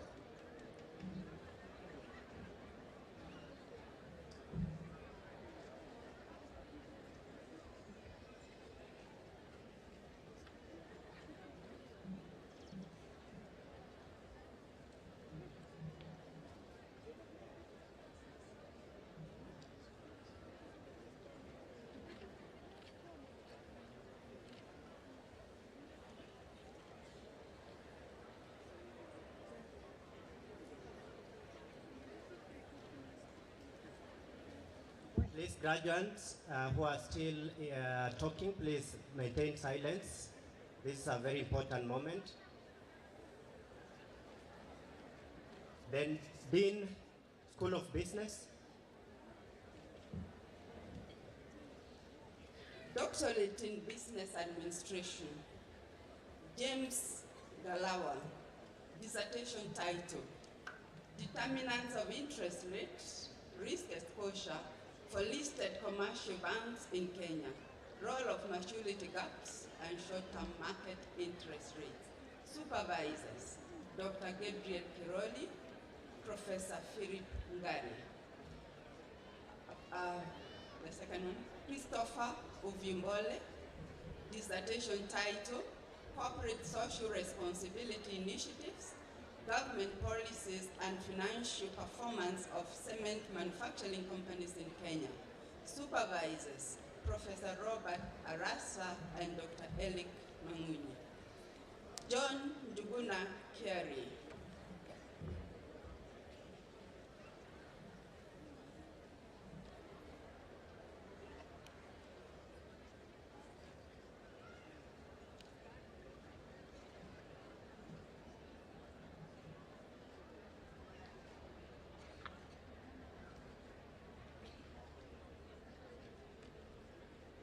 John Njuguna Kiarie, dissertation title, Customers Loyalty Programs and Financial Performance of Selected Firms in the Service Industry in Nairobi, Kenya. Supervisors, Dr. Gabriel N. Kiroli and Professor David Washira. Doctor of Philosophy in Business Administration, Flora Amsi. Dissertation title, Employee Engagement, Gender Diversity and Employee Performance of Textile Firms in Tanzania. Supervisors, Dr. Abraham Kifremaliam and Professor Thomas Ngui. Tangaza, Doctor of Philosophy in Social Transformation, Tangaza University College.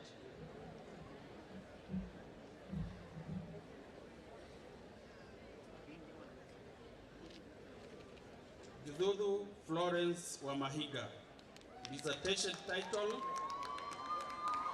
Dispositional Forgiveness to Curb Radicalization of the Youth from Violent Extremism, a case study of Eastleigh area, Nairobi County, Kenya. Supervisors, Professor Esther Gisheru and Dr. Nicholas Obiero.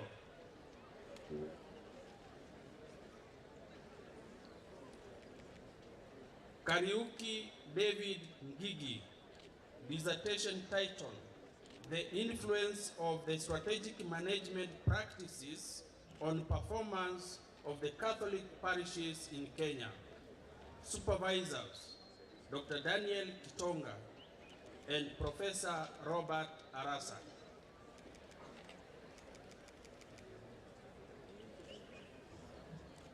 In absentia, Stefano Giudici, dissertation title, Exploration of the Relationship between Socio-Critical Consciousness and Pastoral Ministry in International Congregations, a case study of the Komboni family, Kenya. Supervisors, Professor Sahaya Selvab and Professor Clement Majawa. Joseph Ouma Oindo, dissertation title, The Cultural Roots of the Corruption in Kenya, an ethical investigation with reference to Africa traditional kinship system. Supervisors, Dr. Zachariah Samita and Professor Edward Oyugi. Mureithi Ann Mugure, dissertation title, The Contribution of Rural Non-Farm Enterprises on Rural Livelihood Outcomes, a case study of Kiambu County, Kenya. Supervisors, Professor Robert White and Dr. Paul Wesonga. Francis Jenga Kigo, Dissertation title: Influence of Social Enterprises Activities on Social Transformation in Kiambu County, Kenya. Supervisors: Dr. Daniel Kitonga and Professor Francis Gatumo.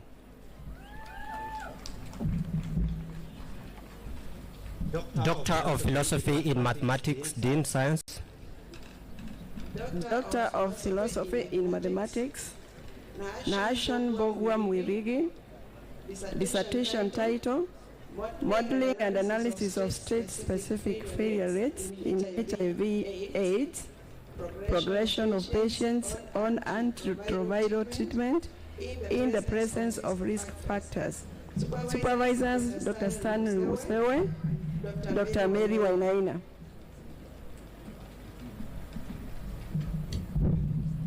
Doctor of Philosophy in Philosophy, Dean Faculty of Arts and Social Sciences.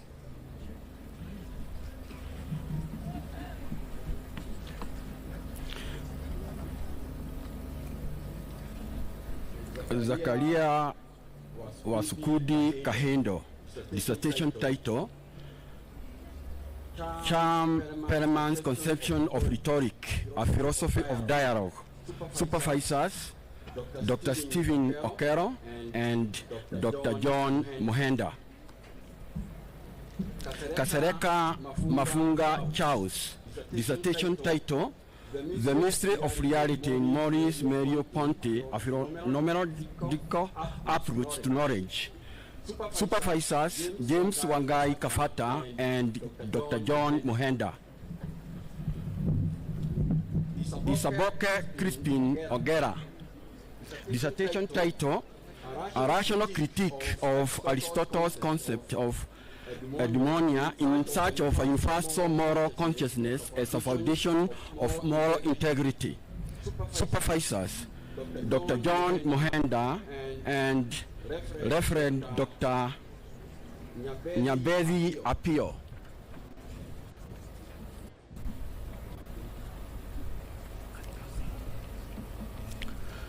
Doctor of Philosophy in Counseling Psychology, Anne Bogwa. Dissertation: Compatibility of assistive technologies and psychological dispositions among us with visual impairment in secondary schools in Nairobi Metropolitan. Supervisors: Reverend Professor Stephen Gary Bogwa. Supervisor: Dr. Ja Macharia.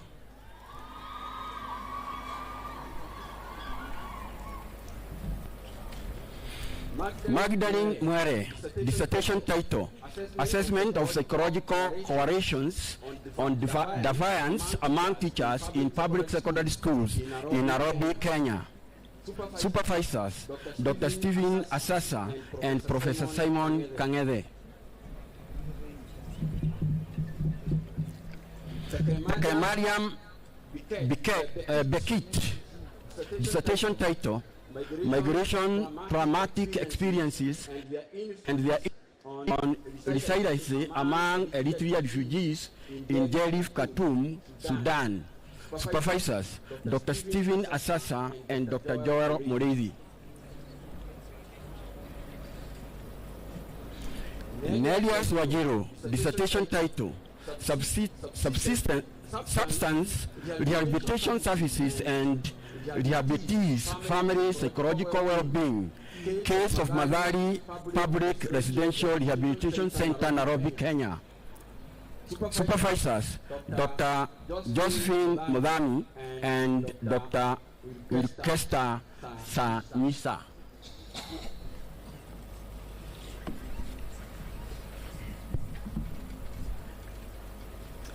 Okay, I now ask His Grace to confer upon these graduates the degree of Doctor of Philosophy and doctorate in their areas of specialization.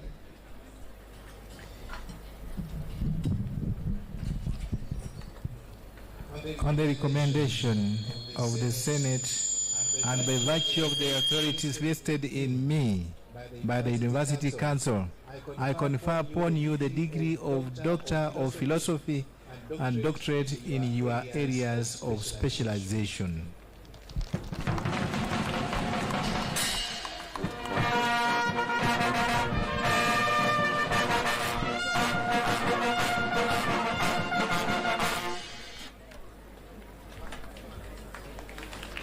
Let us applaud the newest doctors in town.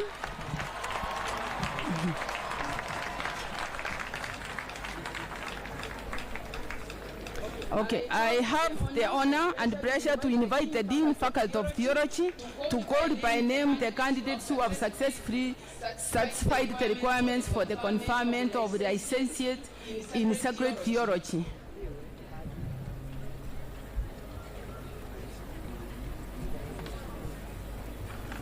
Licensed in sacred theology with specialization in dogmatic theology where Manya cum laude, Felix Ayuma, Peter Ogwok.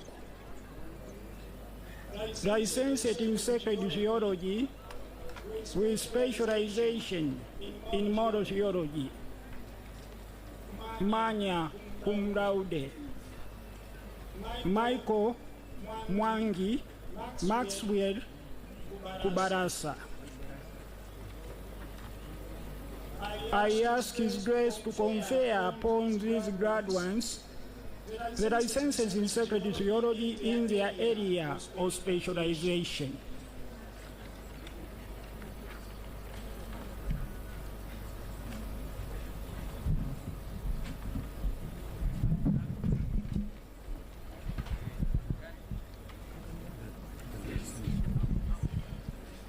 All the recommendations of the academic board and the virtue of the authority vested to me, in me by the Holy See, in the name of the Supreme Pontiff Pope Francis, I confer upon you the licentiate in sacred scripture in your area of specialization.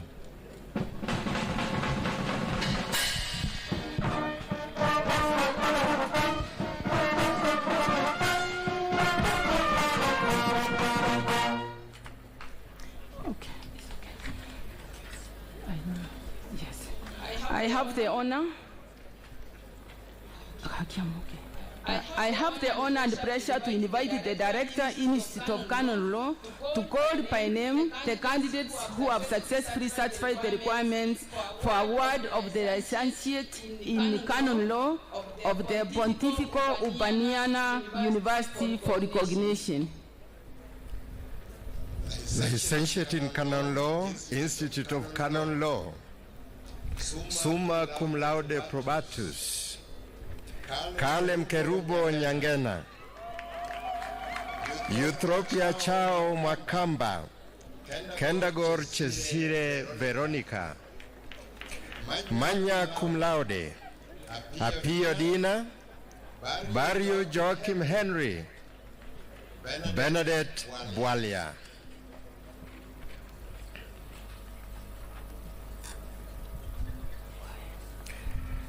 I ask His Grace to recognize these graduates who have obtained the licentiate degree in canon law.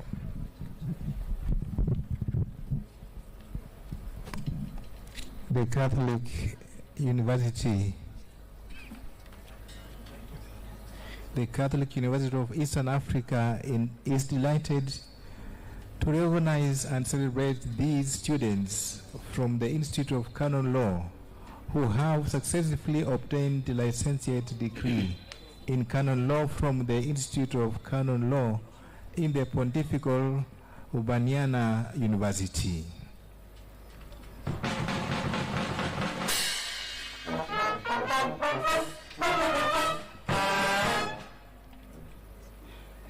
Okay, I have the honor and pleasure to invite Dean Faculty of Theology, Principal Hekima University College, Dean Faculty of Arts and Social Sciences Square, Dean School of Business Square, Dean Faculty of Science, Kwea, Dean Faculty of Education, Kwea, Director, Center for Social Justice and Peace, Kwea, Director, Postgraduate Studies and Research, Tangasa University College, Principal, Marist International University College, Director, Institute of Psycho-Spiritual Institute of Terra Leadership, to call by name the candidates who have successfully satisfied the requirements for the conferment of master's degree in their respective areas of specialization.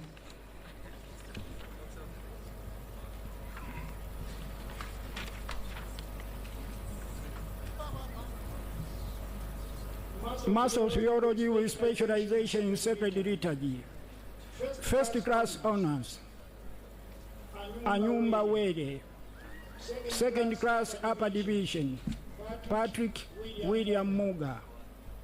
Master of Theology with specialization in spiritual theology. First class honors, Peter Cyprian.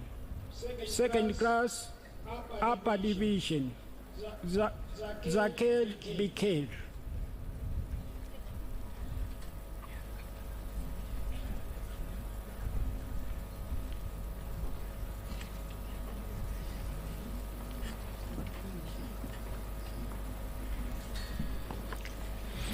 Master of Arts in Literature, distinction, Jomo Felix, Jennifer Wagari. Pass, Tricia Modoni. Master of Arts in Applied Linguistics, distinction, Kirwa Kipkogei. Master of Arts in Counseling Psychology, distinction, Esther Amoe. Pass, Daniel Okel, George Mayaka, and Antipa Hamisi, Juma Vicent, Sapero Koderi, Perpetua Asuka, Michael Abina, Lawrence Mashogu, Cyprian Nkoma, Ignatius Oswald, Mpungu Kirenda. Masters of Arts in Philosophy, distinction, Michael Wanyoni, Bernard Chewa, Rona Asalo, Namsaka Wataka. Pass, Martinez Nagwash, Activian Kimaro, Chimbwa Victor. Master of Arts in Development Studies, distinction, Mary Torome, Philippa Ntamira, Jiro Wawera. Master of Arts in History, Pass, David Musiemi, Julius Nisao, Ansela Kesio, Christine Akinyi. Master of Arts, Project Planning and Management, distinction, Jophash Mwamba, Delphine Chebukwa, Patrick Obai, Jacob Balasa, Calvin Raiti, Julian Nabitu, Jelika Geshoke, Medina Mamo, Patrick Machuki, Caroline Maria, Nicola Kenny, Silas Jero, Kevin Mogisho, Crowd Mbembe. Master of Arts in Sociology, Pass, Ejuku Jere.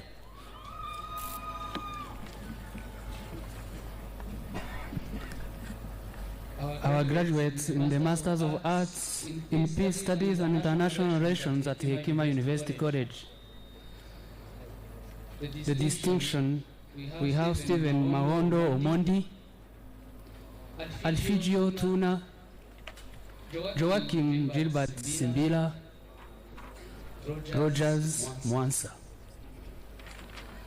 And for those with a pass, we have Karen Gabwira Murerwa, Anne Wanjiku Njuguna, Elijah Kagiri Wahome, Mamalifa Margaret Pareku, Jean-Marc Ibira Aloba, Lydia Adiambo Onunga, Stephen Omondi Opondo.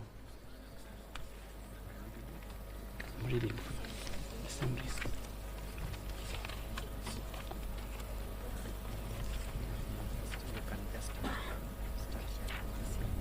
Yeah.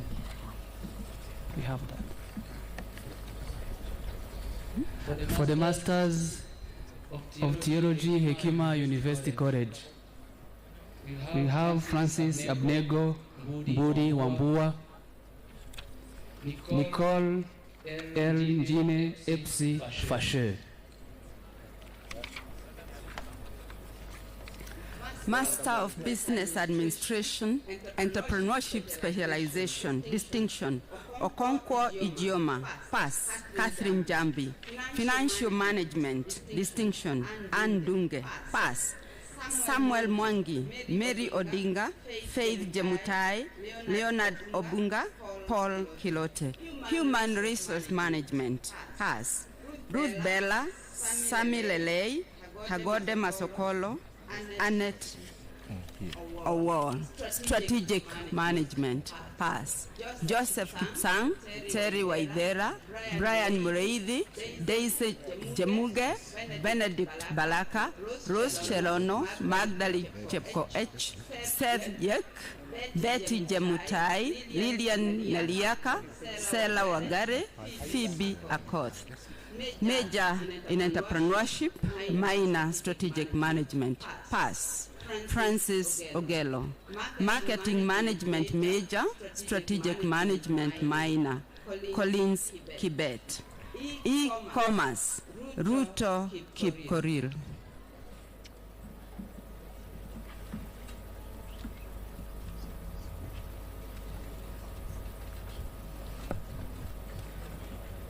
Master of Science in Mathematics, Statistics option. Pass, Vincent Odhiambo. In Applied Mathematics, Distinction, Kelvin Obino, Sharon Chebet. Pass, Ann Dunge, Grace Mumbanu.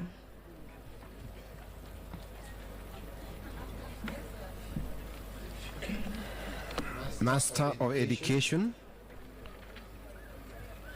Lillian Nyaboke, Million Adam, Dorothy Nyangengo, Robert Olo Kisito. Those are distinction. Pass.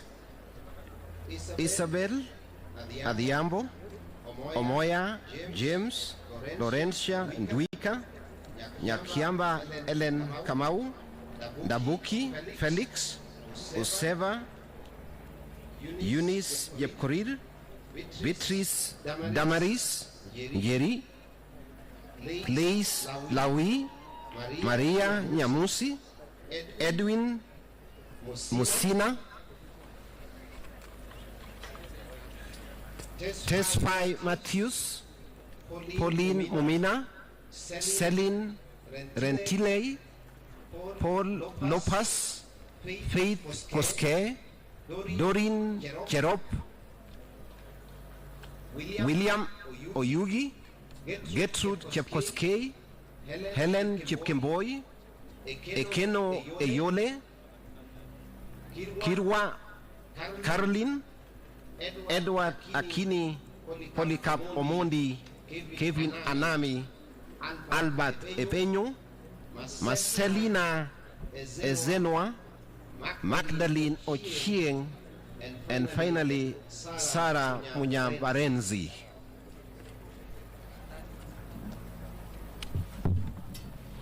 Master of Arts in Religious Studies, Distinction, Mutuko Catherine, Pass, Eva Kenny.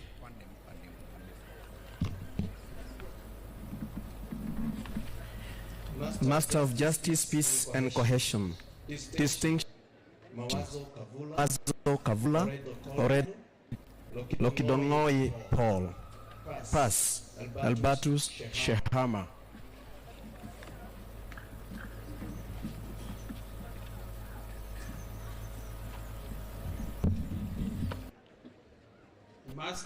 Master of Education and Administration, Tangaza University College. Distinction, Doreen Kaburo Matthew, Chasi Georgina, Yodit Tesfagabri Yosef, Harriet Yato, Pass, Arthur Avuyali, Lucy Wambui, Euteria Delia, Caroline Mweni.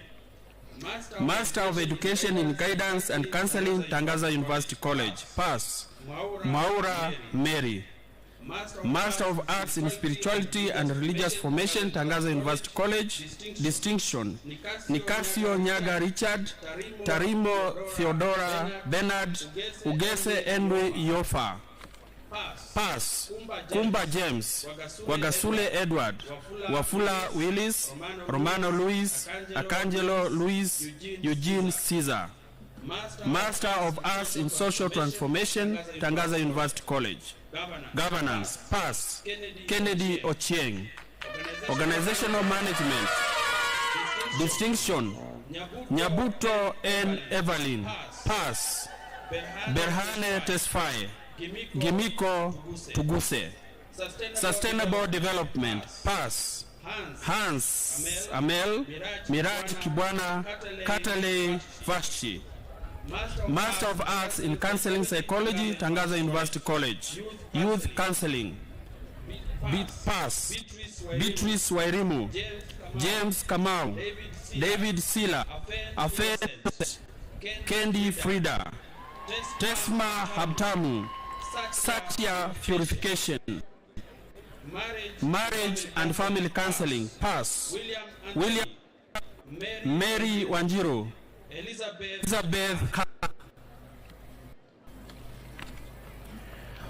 Master of Arts in Psychospiritual Therapy and Counseling, Psychospiritual Institute of Luxterra Leadership Foundation. Distinction. Ronald Kestein Musinguzi. Veronica Njeri Njuguna. Anthony Miley. Genevieve Nduku Wongela. Elizabeth Parkins Wede Quadrogo. Charity Amienmi Siemen Otono. Musa Dogno Sebastian. Uchena Kalu Ago. Jeanne Nezerimana. Marceline Quadrogo. Jean-Paul Kabore. Morgan Musukuma, Nicodemus Fiso, Simon Oladende Mayungbe, Lawrence Telumun, Awa, James John, Simeon Nibaruta.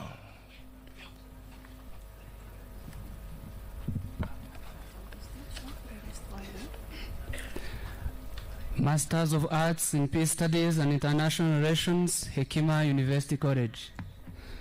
Distinction, Stephen Mahondo Omondi. Alfigio Tuna, Joachim Gilbert Simbila, Rogers Mwansa. And pass, Karen Kagwira Muerwa, Anne Wanjiku Njuguna, Elijah Kagiri Wahome, Mamarifa Margaret Poreku, Jean-Marc Loba, Lydia Onunga, Stephen Omondi Opondo. I now ask His Grace to confer upon these graduates their master's degree in their respective areas of specialization. On the recommendation of the Senate, and by virtue of the authority vested in me by the University Council, I confer upon you the master's degree in your area of specialization.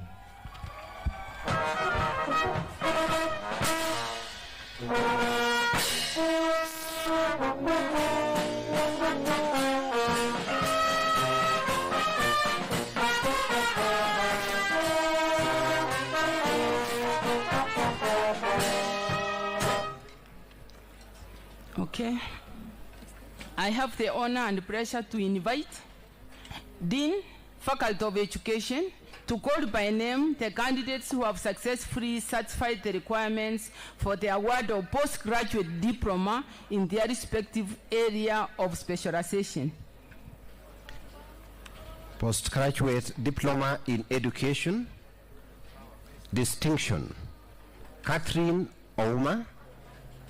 Enoch Kipui Nama. Pass. Anna Zacchaeus. Postgraduate diploma in the teaching of higher education. Distinction. Henrietta. Amen. Pass. Kombaniwala Fatima.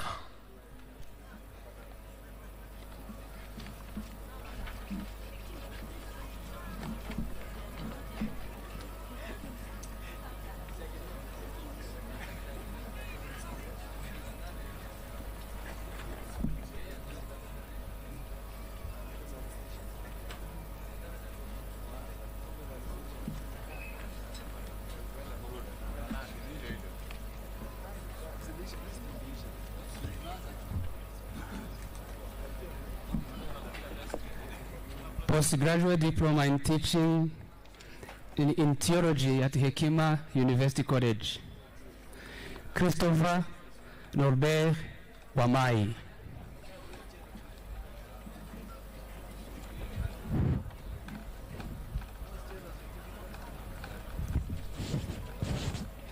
I now ask His Grace to award these graduates the postgraduate diploma in their respective areas of specialization.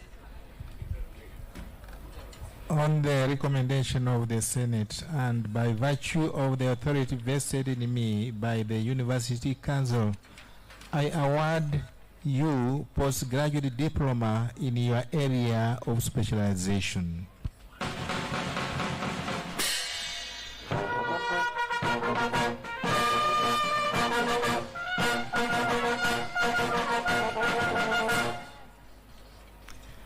I have the honor and pleasure to invite Director, Center for Social Justice and Ethics, Dean, School of Theology, Tangasa University College, Dean, Faculty of Science, Kwea, Dean, Faculty of Arts and Social Sciences, Tangasa University College, Dean, Faculty of Arts and Social Sciences, Kwea, Dean, School of Business, Kwea, Dean, Gaba Campus, Dean, Institute of Canon Law, Principal Ikabami, Principal Marist International University College, Dean, Faculty of Education Kwea, Dean, Faculty of Education Tangasa University College, and Principal St. Augustine's Teachers Training College Ishiara.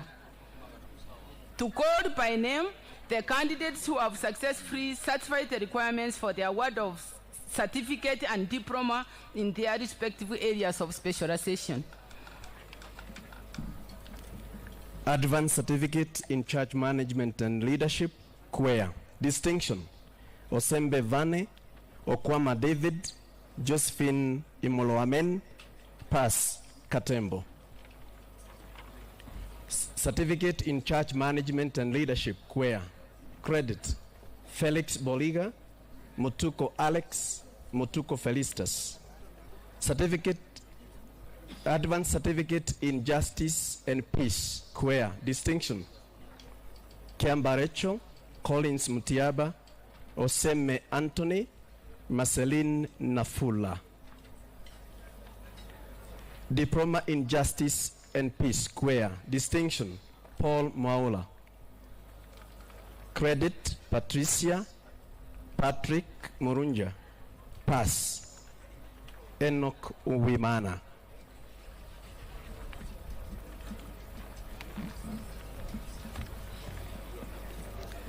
Certificate in Library Information Science. Credit: Thiongo John. Pass: Patrick Gift. Certificate in Community Health and Development. Credit: Sharon Corey Doreen. Pass: Whitney Esther Chumo Koesh Simiu.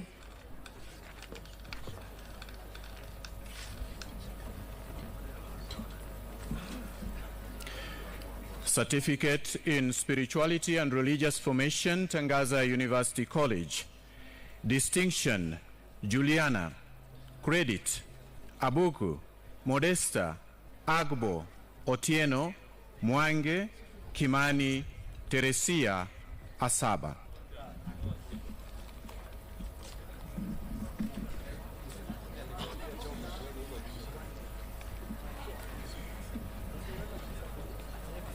Certificate in Social Entrepreneurship, Tangaza University College. Amir, Chuol, Omar, Bor, Salah, Abdulrahman, Bashir, that is distinction. Credit, Marcos, Carlo, Aaron, Aden, Ishmael, Anye, Rubahafi, Abdurrahman, Mohamud, Ibrahim, Karaka, Albino, Abugur, Edipo, Lokio, Okumu, Moraka. Pass, Aniso, Afranji.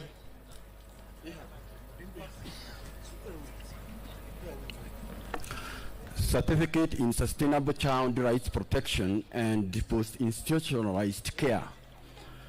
Credit, Atieno, Beatrice, Nganga, Caroline, Ruse, Florence, Ogoma, Ikandi, Mary, Jane, Yvonne.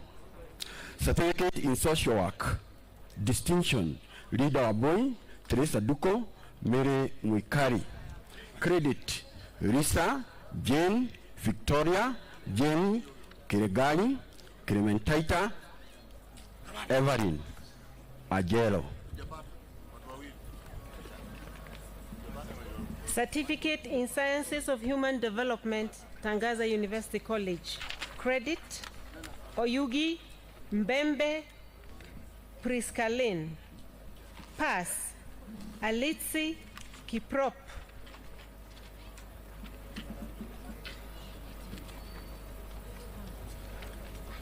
Okay. Certificate in Philosophy, Tangaza University College, Nabende. Certificate in Media Production, Tangaza University College. Distinction, Chimange. Credit, Maluki, Maina, Dirangu. Pass, Musili, Nyaguthi, Ochoi, Anyumba, Kilonzo, Gakenya, Kipto. Certificate in Leadership and Management, Tangaza University College. Pasitau, Bosibori, Nyabuto, Kiari. Certificate in Islamic Studies, Tangaza University College. Distinction, Elijah, Martin, Enos. Credit, Samson, Nalunga, Nobat, Joseph, Faten. Certificate in Franciscan Studies, Tangaza University College. Credit, Ondari, Mary, Jacqueline, Lydia, Musioka, Kinya, Mumbere, Dianabo, Itungwa, Kevin, Gladys, Flossie, Joachim. Certificate in Counseling Psychology, Tangaza University College. Distinction, Wanyama. Credit, Kitaka, Wanjugu, Wangoi, Wanjiro, Morigo, Gethi, Naeku, Nganga. Pass, Omao, Kimutai, Warega, Nashipai, Ngigi, Odhiambo. Certificate in Child and Youth Studies, Tangaza University College. Pass, Wanjira. Diploma in Evangelization Catechesis, Queer. Distinction, Charles Sotim, Stephen Omonding. Diploma in Pastoral Ministry and Management, Queer. Distinction, William Msando, Maximilian MacDonald Karombo, Charles Apori, Julius Odeng. Credit, John Baptist Senyondo, Mkapa Dominic Vicenzi, Agustino Isdori Mwasanga.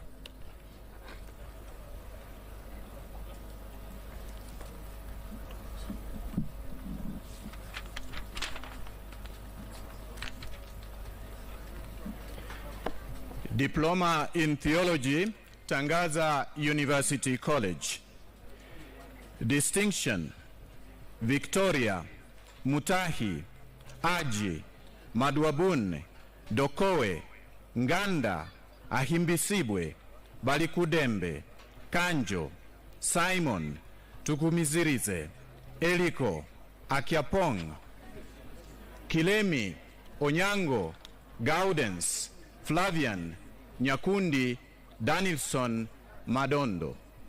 Credit: Wanjala, Yangba, Sambaya, Elvis, Botaka, Ihala, Torach, Ocharo, Kesekese, Abinu, Kibngetich, George, Kotamba, Festus, Dersio, Clemente, Eusebio, Alinaitwe, Kansime, Kule, Martin, Irumba, Izabirie, Ahuniriza, Lalsaga, Upite, Yamba, Busagara, Nyirenda, Ocheng, Ojo, Chwenkam, Habimana, Tumwebaze, Twinomuhanji, Musa, Butandu, Luke, Mensa, Nanewodo, Mulenga, Kafula, Lunda, Vincent, Maweo, Jitin, Marfin, Alphonse, George, Zibambi, Paul, Abuire, Stephen, Francis, William, Jackwood, Moko, Stephen, Onyingwa, Sempija, Jamito, Atsu, Ojobo, Osangi, Okioma, Solomon, Mutukura, Leonard, Kibitwa, Peter, Mloka, Sadiki, Cyprian, Olwoch, Onchera, Kujo, Edwin, Nwokoro, Anthony, Muhindo. Pass. Lekandome, Tumwesije, Kandua, Kato, Luis, Chishugi, John, Opio, Uwimana, Sangwe, Obuya, Musinguzi, Owich, Feliciano, Misiko, Peter, Wycliffe, Mutasim, Godfrey, Luanso, Nabende, Slamit, Salamat. Diploma in Catechetical and Pastoral Ministry, distinction, Nduku, credit, Mwangangi, Nzioka, Mutua, Achieng.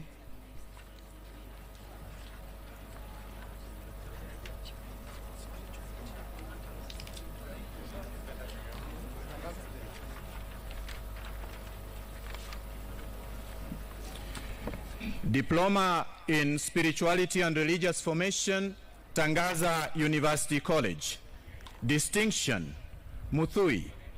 Credit, Julius, Moka, Mary, Kinywa, Lanyero, Agustina, Oranusi, Agrippina, Mutua, Mark, Nakavuma, Odo, Michael, Donatus, Luis. Pass. Munezero, Kumwenda, Depsi, Arthur.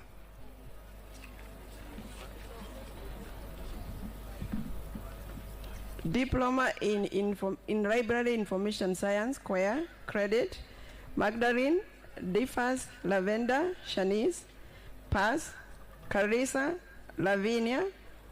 Diploma in Archive and Records Management, Choir, Gladys, Kamau, Nancy. Diploma in Community Health and Development, Choir, Mwangela, Omare, Douglas, Dunge, Magero, Lydia, Magdalene, Mideva, Sharon.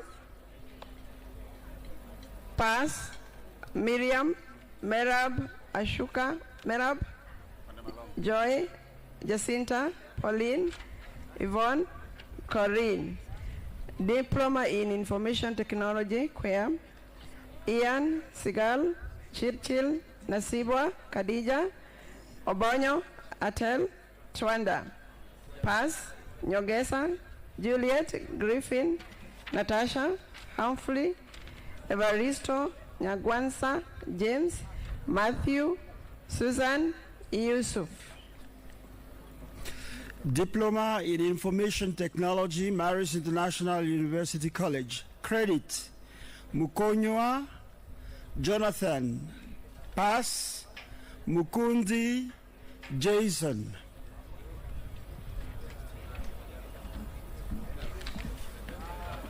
Diploma in International Relations. Credit: Nikore Sharon Dirango, Kiptui Irene Andy Najib, Opala Munyasa Musa Sare Karemi. Pass: Sare Karemi.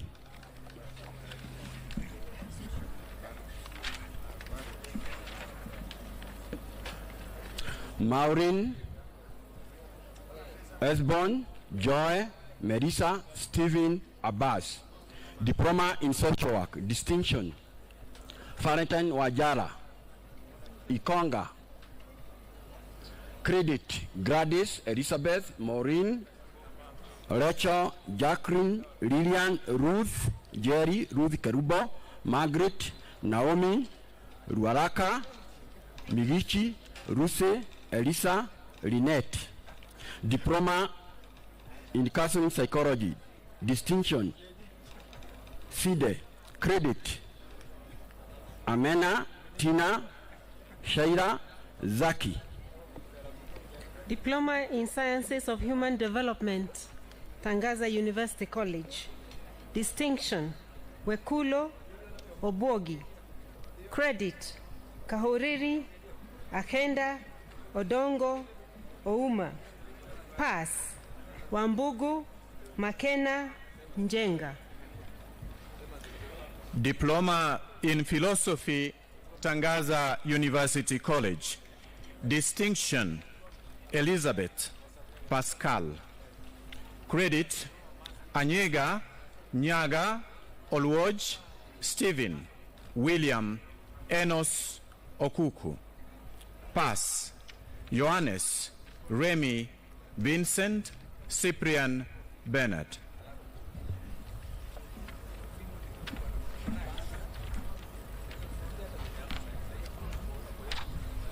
Diploma in Counseling Psychology, Tangaza University College. Distinction: Mugambi Achieng Mudhoni Adhiambo Washuka Wanjiru Geshuhe Nawaila Anyanda Kibudhi Nyachomba Mutumbwa Achieng Aroi Kibe Onyango Mwongeli Waniala Mwangi Claude Fertra Ng'ang'a Nyakinywa Mbeya Mueke Mbotela Ngugi Kosgei. Credit: Maina Nyumu Langat Botongole Kithinji Wangari Kisuza Mutisia Mukumba Mwangi Ochieng Kariba.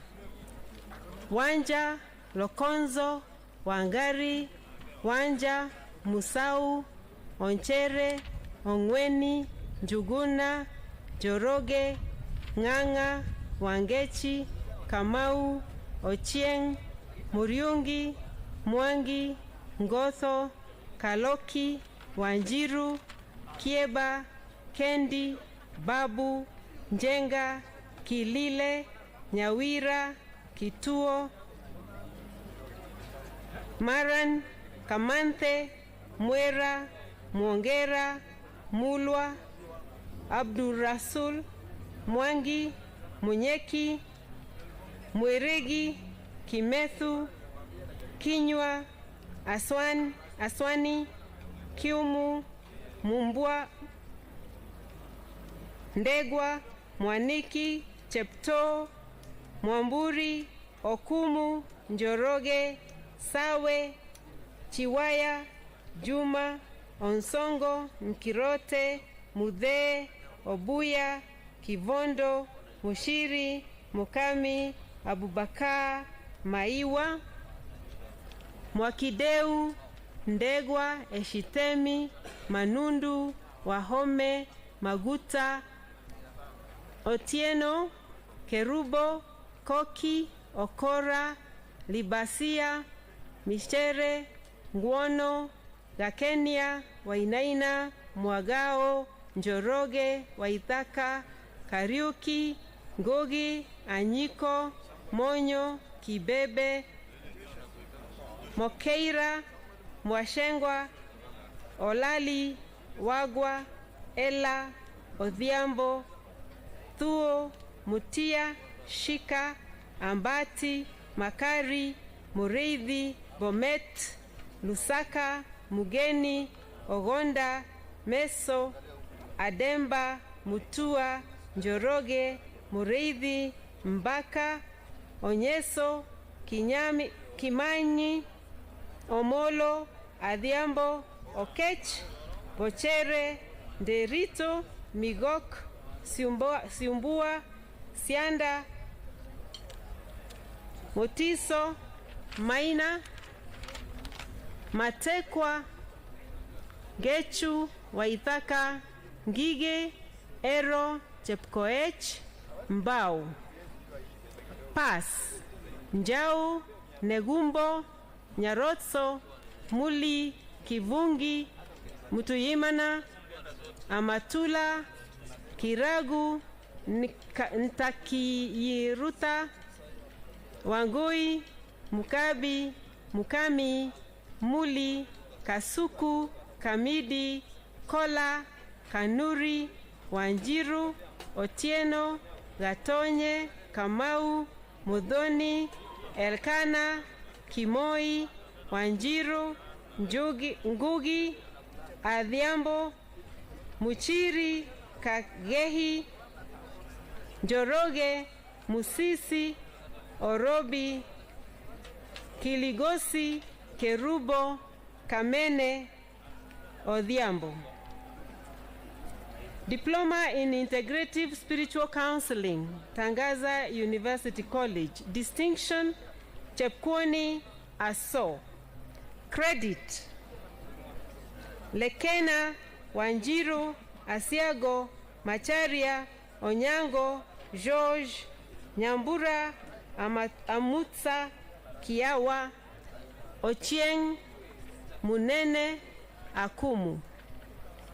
Diploma in Social Communication, Tangaza University College. Distinction, Nyarima, Atieno. Credit, Musili, Oyugi, Njambi, Wanjiro, Wamboi, Kasaya, Otieno, Omondi, Wangithi, Kinyungu. Pass, Ngugi, Okoth, Kalondu, Wathuta, Otieno, Sijenyi, Oitameri, Ngure, Kinywa. Diploma in Youth Ministry, Tangaza University College. Credit, Mwendwa, Mutuko, Mulei. Diploma in Social Ministry, Tangaza University College. Credit, Gathungu, Onyinkwa, Chepkopus, Waithira, Onwonga, Munyoki, Kahindo. Diploma in Social Entrepreneurship, Tangaza University College. Credit, Makori. Pass, Owade. Diploma in Project Planning and Management of Development Project, Marist International University College. Distinction, Joy. Credit, Amila, Nicole, Nelco. Diploma in Development Studies and Social Work, Marist International University College. Distinction, Lucy.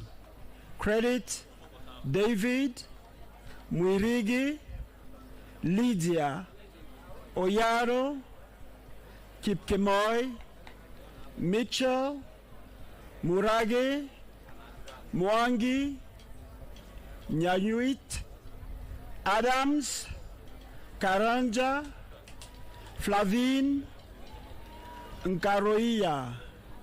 Pass, Ngaboziza, Mafangani, Rafael, Mungai.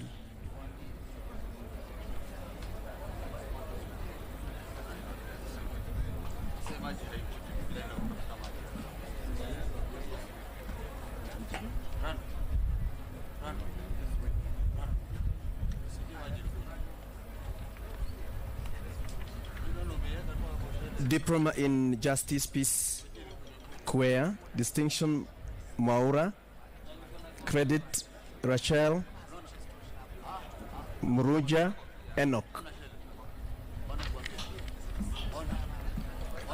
Diploma in Early Childhood Development and Education, Choir. Credit Irene Adhiambo, Mabensi Yusuf. Diploma in Early Childhood Development Education, Tangaza University College.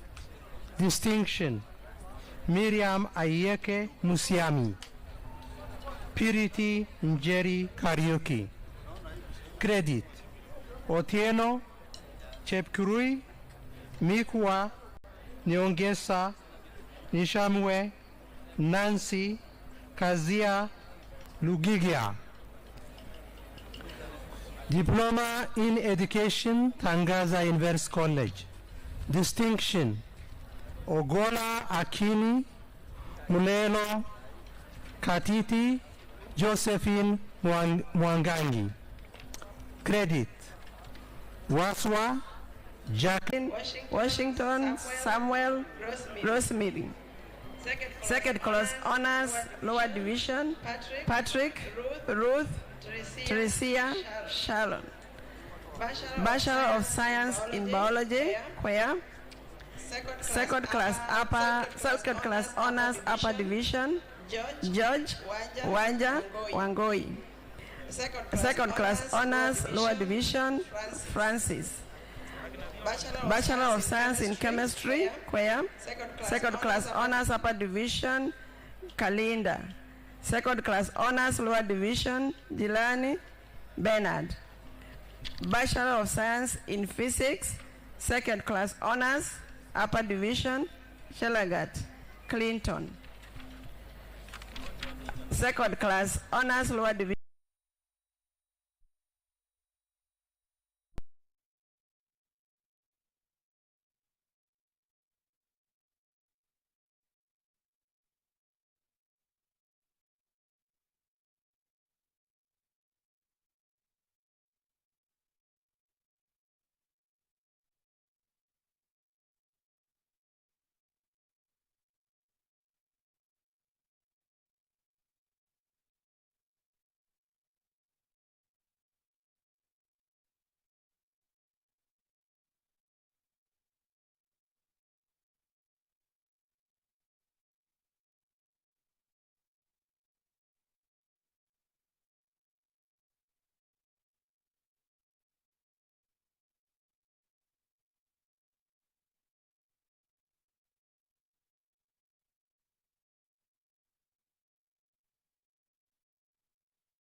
Raphael Joy Kenneth.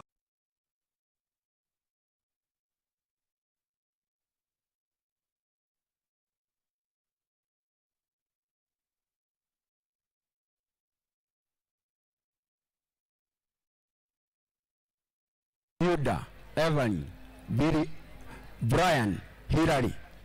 Bachelor of Arts in Environmental Planning and Management, Choir. Second class honors, upper division, Musembi or Musi. Bachelor of Arts in Geography, Choir. Second class honors, upper division, Gay, Kevin, Sharon. Bachelor of Arts in Development Studies, Choir. First class honors, Rubana Daudi Abdallah. Second class honors, upper division, Ephias, Patrick, Mary,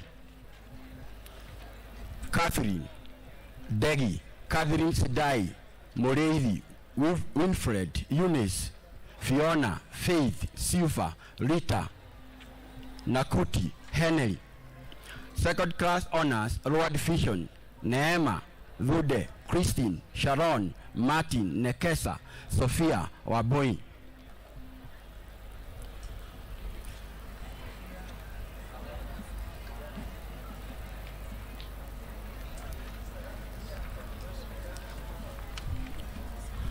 Bachelor of Arts in Economics, Square. Second class honors, upper division, Kuria, Emmanuel, Albert, Philip, Grace, Otieno, Joan, Kenneth, Alex, Mudhomi, Maynard, Daniel, Rhea, Braddon, Emmanuel, Felix, Eve, Norbert, Evius, John, Bridget, Agnes, Maina, Cynthia, Mary. Second class honors, lower division, Bosco, Kimeu, Maina, Minene, Maureen, Kegulu, Brian, Voebi, Bovi, Rororua, Mirisa, Lahab, Anne, Joel, Evelyn, Salah, Rosemary, Rose, Flavia, Stephen, Victor, Mercy, Yvonne, Alasa, Salome, Jude, Amu, Agostino. Pass, Rispa. Bachelor of Arts in History and International Relations. Second class.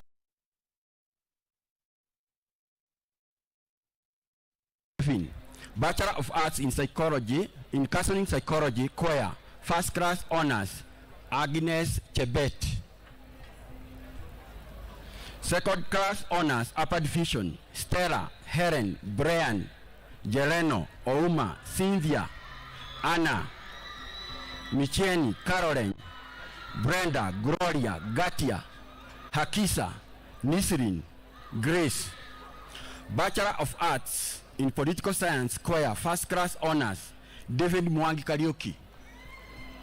Second class honors, upper division, Ian, Samuel, Lillian, Mutida, Jackie, Delito, Gladys, Ochieng, Hilda, Tony, Brian, Moses, Jerry, Doreen, Victor. Second class honors, lower division, Moses, Maua, Faith, Brian, Janet. Bachelor of Arts in Sociology, Choir, second class honors, upper division, Maureen, Omodi, Abdallah, Joan, Odhiabo, Wide, Waboi, Wajiro.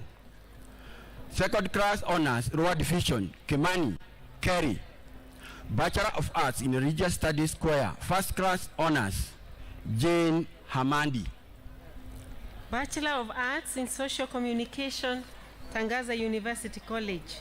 Second class honors, upper division, Sibanda, Omondi, Mushiri, Bashir, Kerbino. Second class honors, lower division, Mulinya, Cherono, Muhanji, Macharia, Wosengi. Pass, Kasongo. Bachelor of Arts in Sustainable Human Development, Tangaza University College, first class honors, Agnes Mumomwao, Anna Nduko Muia, Frederick Otieno Opondo.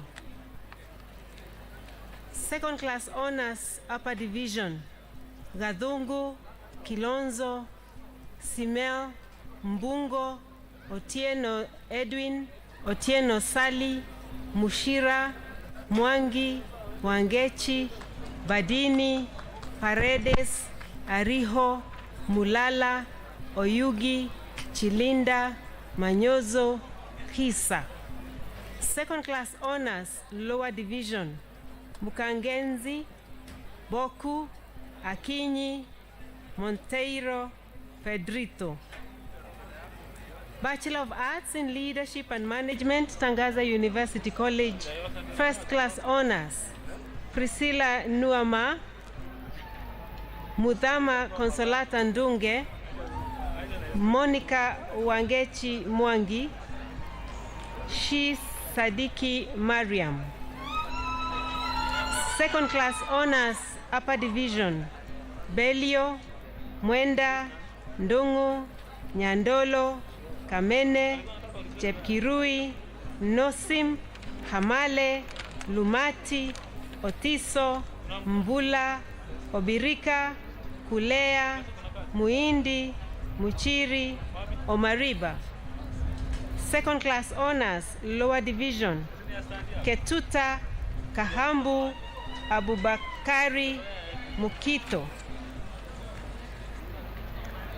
Bachelor of Arts in Counseling Psychology, Tangaza University College, first class honors, Juma Georgina Njeri, Virginia Nyaikamba Njoroge, Felistas Wanjiku Gademba.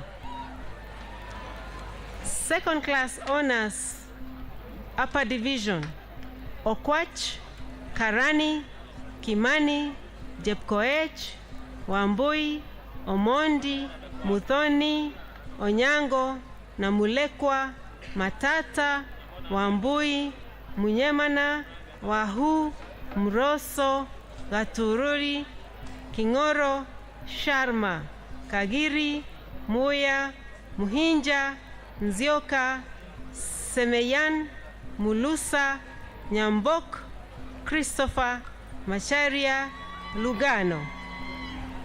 Second class honors, lower division, Kampanet, Kiriku, Eliud, Mulonzi, Mwaka, Karani, Ngumo, Githiri.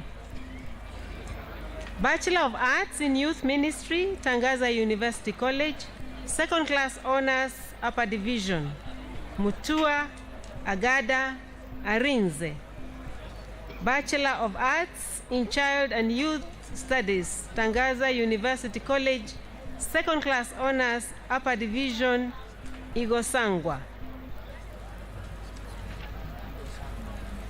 Bachelor of Arts, Consolata Institute of Philosophy, first class honors, Wekesa Joseph Barasa, second class honors, upper division, Kyoko, Francis Joseph Thomas John, Kennedy Francis Josiah, Emmanuel Serapion, Benjamin Nyakundi Isaac, Joseph Michael Kamia, Jackson Boniface Mutua, Nyagaka Omondi, Peter Kalanda, Patrick Collins, Ondera, Dennis Charles, David Okindo, Duda Onyinkwa, Ernest Yegon Duncan.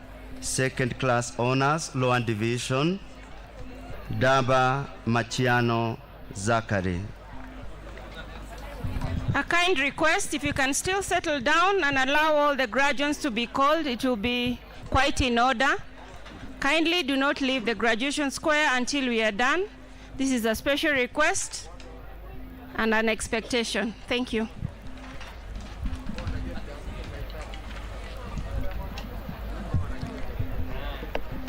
Bachelor of Arts in Philosophy, Christ the King Major Seminary in Nyeri.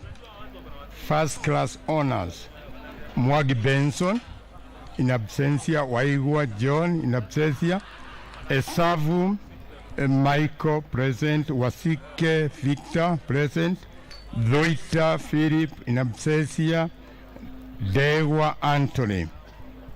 Second class honors, upper division, Muli, Patrick, Mugile, Mwetu, Wilson, Wangira, Wachila, Wambua, Budi, Michael, Kenyajui, Musiri, Jage, Mangala, Kimemia. Second class honor, lower division, Delito, Sanvi, Saur, Mutinda, Dor, Koech, Kituko, Mwago, Kiura, Talimo, Wagocho, Kanyoni, Chuki, Wachila, Maeke, Nganga, Mwiruli, Wachila, Wambo, Zuma, Robert, Isaac, Muchai, Michael. Bachelor of Arts in Strategic Development Studies, Marist International University College. First class honors, Mugo Angela Muringo. Tare Rogers Kiprotich. Collins Sankale. Keitani Sharon Jepkwech. Second class honors, upper division, Elma Mumbi Nyambwanga Kamau Shivachi Grace.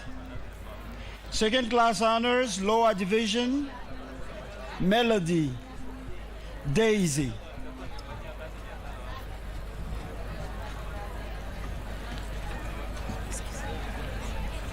Bachelor of Arts in Economic, Catholic University of South Sudan. First class honors, Akai David William, John Taban Luka, Tuj Garang Mading. Second class honors, upper division, Majok Atiang, Helen, Eya, Diana, Julia, Sarafan, Taban, Alice, Viola. Second class honors, lower division, Duck, Joseph, Kalaman, Susan, Nibol, Philip, Jacqueline, Riak, Rebecca, Richard, Babil, Lado, Lege, Scovia, Sarah, Rhoda, Barnaba, Elizabeth, Michael, Phony, Paz, John, Bachelor of Arts in Conflict and Peace Studies, Catholic University of South Sudan. First class honors, Okot Albino Ogiki. Second class honors, upper division, Agao, Alfred, Charles, Simon, Anthony, Samuel. Second class honors, lower division, Ihure, Balasi. Bachelor of Justice and Njue, Ronald, Kipchumba, Chepkemoi, Kibiwot, Otieno, Chirchir, Chepkemoi, Ndunge, Audrey, Carissa, C. Patrick, Hamre, Sheila, Korir, Chebet, Munge, Kimtai, Chepkemoi, Cherotich, Nyaboke, Christopher.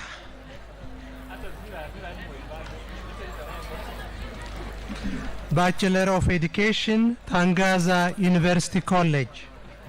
First class honors, Kuninsia Joseph Mwangi, Ojuma Brian, Moses Karoli Otieno, Njoroge Joseph Kuninsia, Sarota Christine, Otim Julius, Nimsambi Mananzit Wambua Jillian, Ngaluku Lukulu Chocho, Murija Gasheri, Wambua Emma, Pius Patrick, Muhayimena Emmanuel, Juma Willikister, Kaisia Juliana, Eloyd Masvokisi, Samuel Roba Huka, Muley C. Mbaluka. Second class honors, upper division,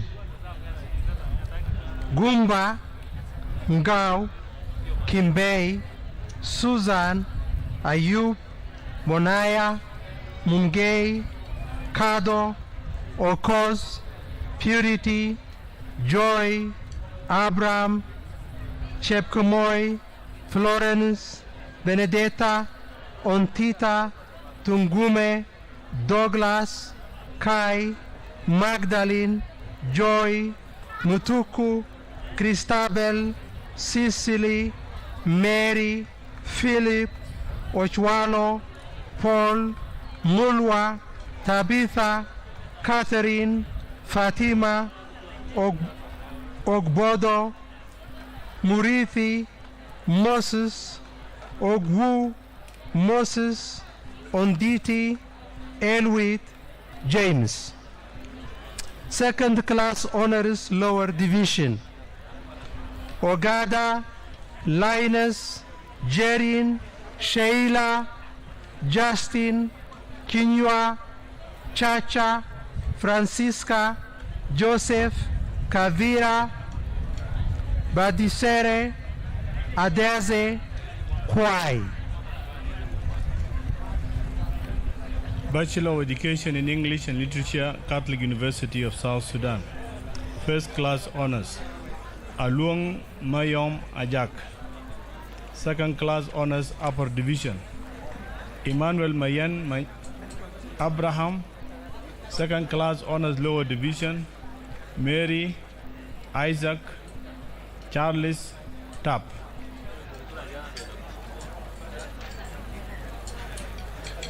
Bachelor of Education, Marist International University College. First class honors, Anderson Sato Kafatsa, Njong Basil Ngum, Peter Joseph Kondwerani, Dominic Ngambo, Osuji Modestus, Bulum Moses Sunday, Mbururamaye Inyas, Teresia Romore Chacha, Elizabeth Osuka Chebuche, Ngoroi Mukunzi Patrick, Njenga Murin Nyambura, Imiza Sharon, Adunga Elias Ochieng. Second class upper division, Redempta, Ibegu, Ivelia, Victoria, Cletus, Roger Giscard, Borogo, Henry, Muchimatal, João Manuel, Okokon, Franklin, Virginia, Jean Epomsen, Unkua Samuel, Zena, Florence, Duncan, Douglas, Godwin, Kiplangat, Njane, Silas, Dorothy, Evans, Sharon, Kiplangat Levy, Jenlyn, Mungai, Alivista, Ruto, Uma Michelle, Kemunto, Mwaniki, Irene. Second class lower division, Nelima, Caroline, Ivine, Munene, Valentine. Pass, Gavigi. Bachelor of Education, Institute of Religious Studies, Asmara. Azazi Azazi. First class honors. Samson Yemane, Samuel Tekle Senbet, Bahet Mehari, Kisanet Haile Selassie, Yordanos Serese Nai, Tese Kai.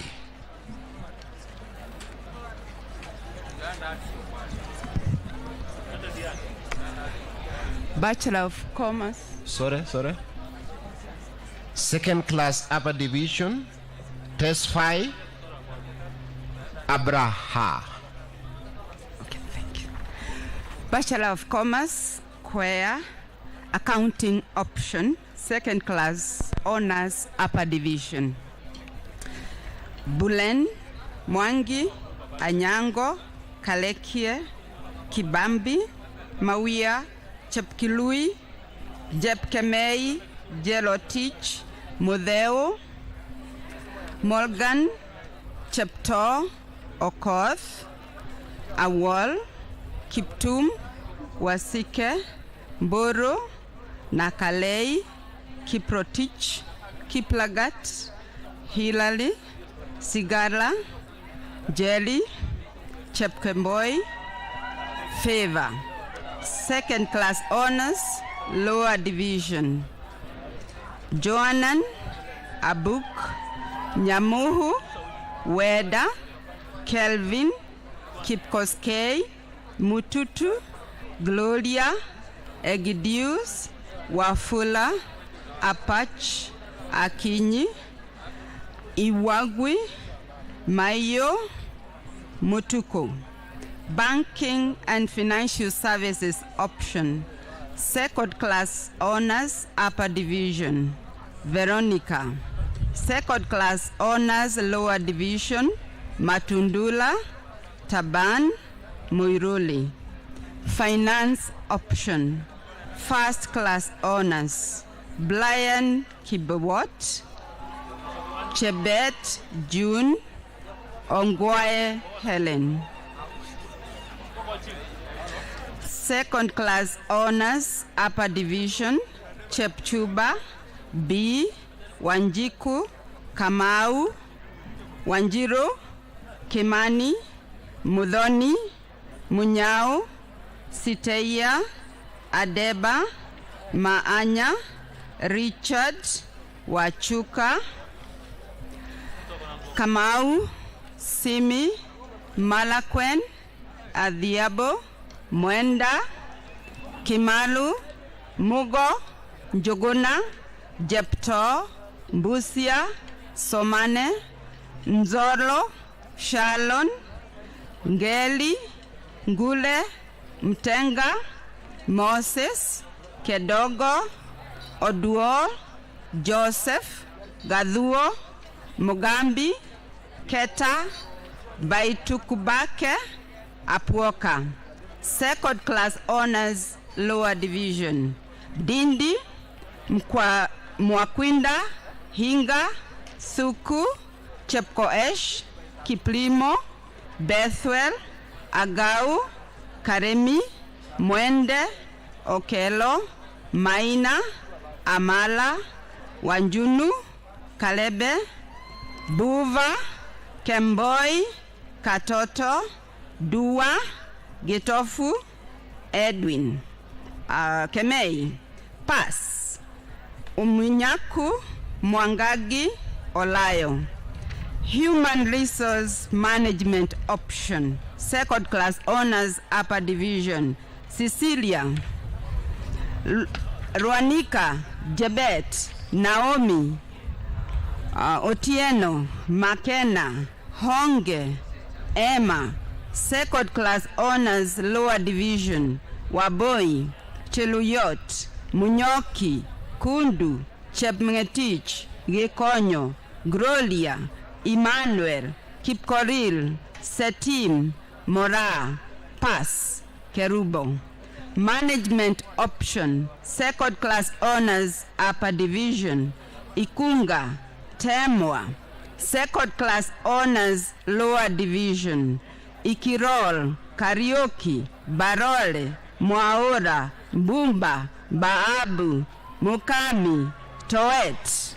Pass, Bungei. Marketing Option, Second Class Honors Upper Division, Omondi, Walutachi, Nyakundi, Hosea. Second Class Honors Lower Division, Wamboi, Kabaya, Jeanette, Mwangi, Obizi, Mwangi, Agodoa, Morei, Nyambu.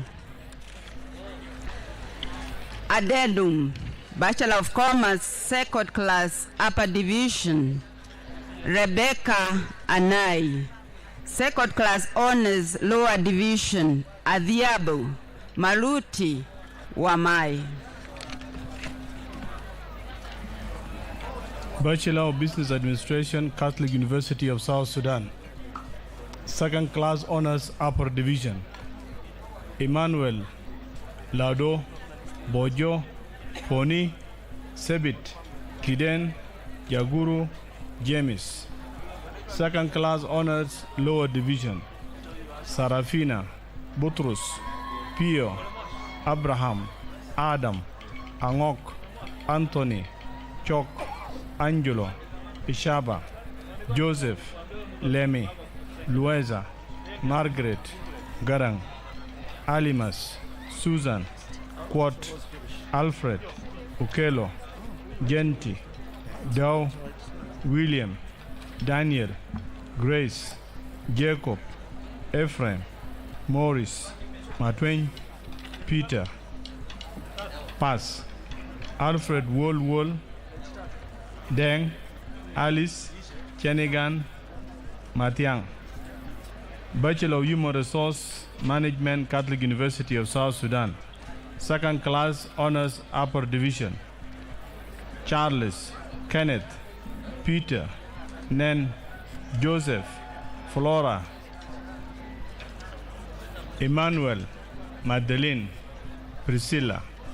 Second Class Honors, Lower Division. Jacqueline, Martin, John, Rhoda, Jackson, Christine, Diana, Deng, Abraham, Dorothy. Bachelor of Procurement and Logistics, Catholic University of South Sudan. Second Class Honors, Upper Division. Ajak, Majur, Gaiden, Mauda, Clementina, Brigida, Joseph, Modi, Lino, Sarah, Malesh, Atem, Leju, Lado. Second Class Honors, Lower Division. Ludia, Abraham, Gaitela, John, Monica, Dalia, Achot. Pass, Lele. Bachelor of Accounting and Finance, Catholic University of South Sudan. Second Class Honors, Upper Division. Justin, Nora, Reth, David, Patricia, Luca, Garang, Andruga, Henry, Chol. Second Class Honors, Lower Division. Lado, Stella, Emmanuel, Thomas, Deng, Wasuk, Lona, Paulino, Sarah, Penina, Callisto, Johanna, Joshua. Bachelor of Business Management, Marist International University College. First Class Honors, Lengiropoulos Pamela Nangida. Second Class Honors, Upper Division, Ajerika, Bona Bolbol,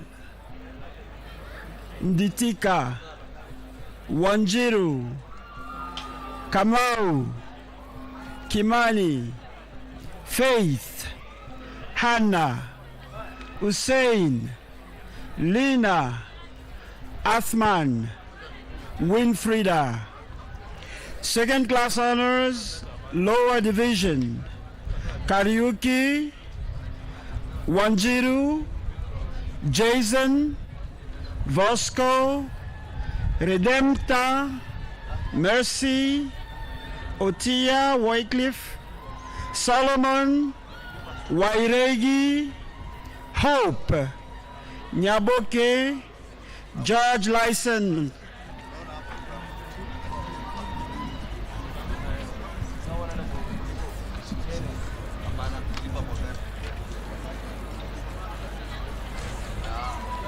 Are we done? We're done. Okay. Bachelor of Laws.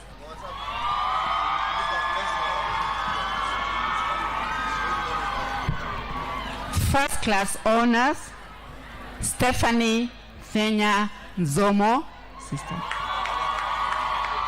Lusawe Lenoxi Nafuma, Koske Jonathan Kipkurui.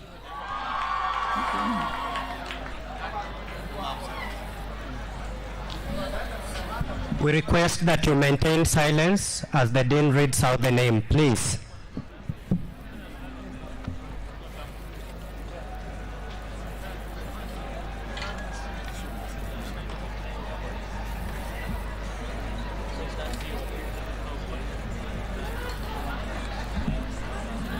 Second class honors, upper division, Ray, Ominga, Dixon, Sarah, Joseph, Juliet, Mercy, Yatich, Mogeni, Keith, Stella, Stacy, Lorna, Victor, Otara, Nina, Cynthia, Tabitha, Felix, Stacy, Chelsea, Lorraine, Dorothy, Nzao, Kurgat, Hannah, Faith, Ruaida, Milgo, Amasaha, Irene, Gideon, Cynthia, Iziani, Mercy, Rebecca, Michael, Onwonga, Melinda, Nicole, Celestine, Stephen, Mercy, Hope, Kamanzi, Louis, Bernadette, Mutevia, Moses.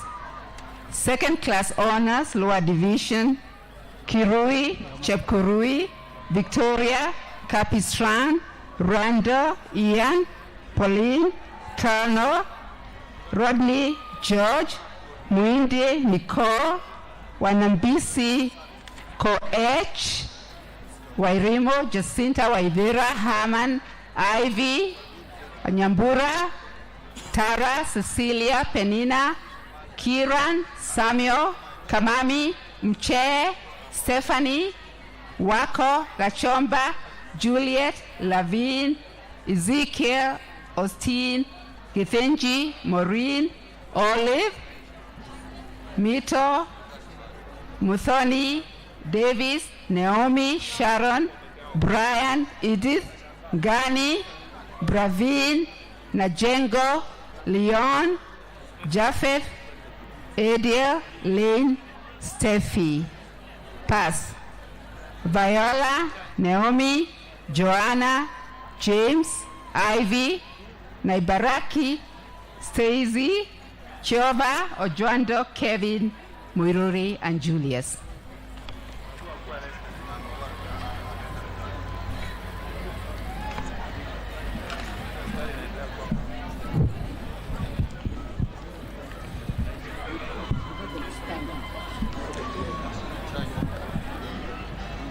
I ask His Grace to confer upon these graduates bachelor's degree in their respective areas of specialization. You may all stand up now, please. If you can remain upstanding.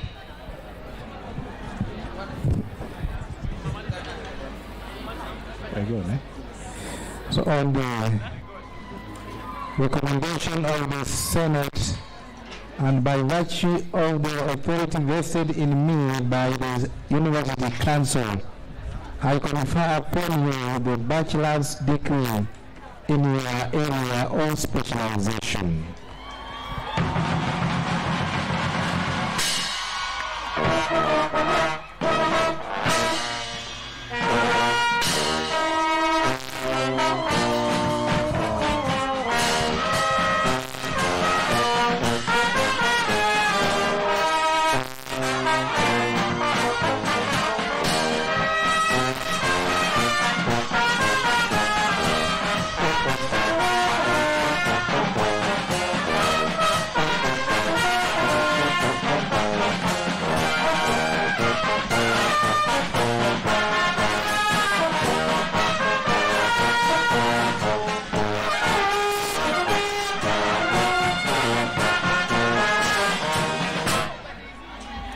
Thank you so much. I want to invite all of us to give a thunderous round of applause to all the graduates for today. Let us appreciate them with a bigger round of applause. Some ululations are also in order.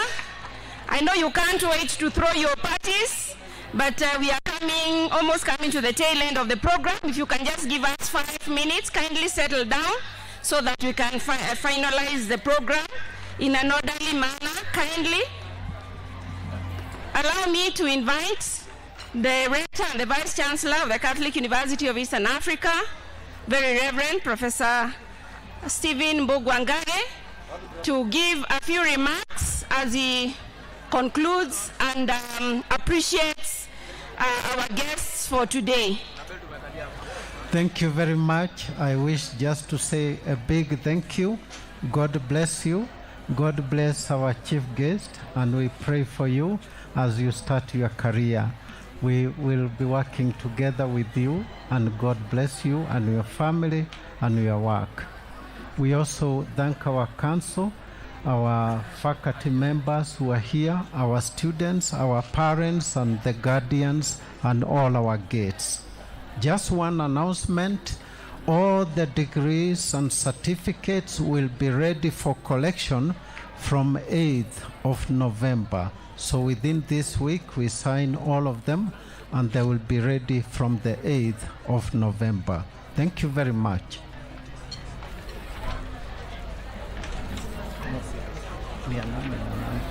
So with that, I ask the DVC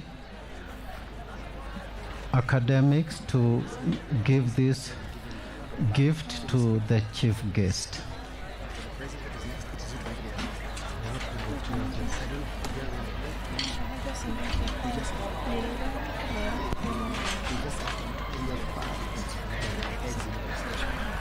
Yes, I would also like to invite Sister of Ikamani to come and give the gift to the Archbishop, the chair of the trustees.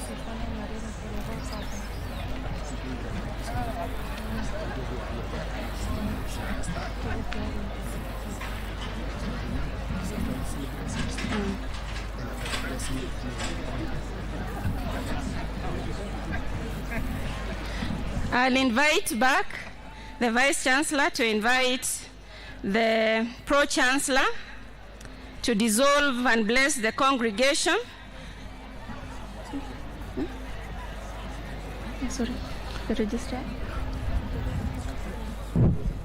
Thank you. My apologies, sorry. I will ask the registrar to read the citation, and then after that the Pro-Chancellor will dissolve the congregation and bless us. I ask His Grace Archbishop Philip Anyolo to dissolve the 41st congregation of the Catholic University of Eastern Africa. So by virtue of the power vested in me by the University Council, I dissolve the 41st congregation of the Catholic University of Eastern Africa. Thank you. The choir kindly lead us with 2 verses of the choir anthem. Bless. Let us be upstanding, please. And the Lord be with you. And may the Almighty God protect you, accompany you, and lead you to your lives, Father, Son, and the Holy Spirit. Amen. The choir, 2 verses of the choir anthem. We shall thereafter have the Kenya National Anthem, and then we'll take a recession for the academic staff.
The band will now lead with the recession.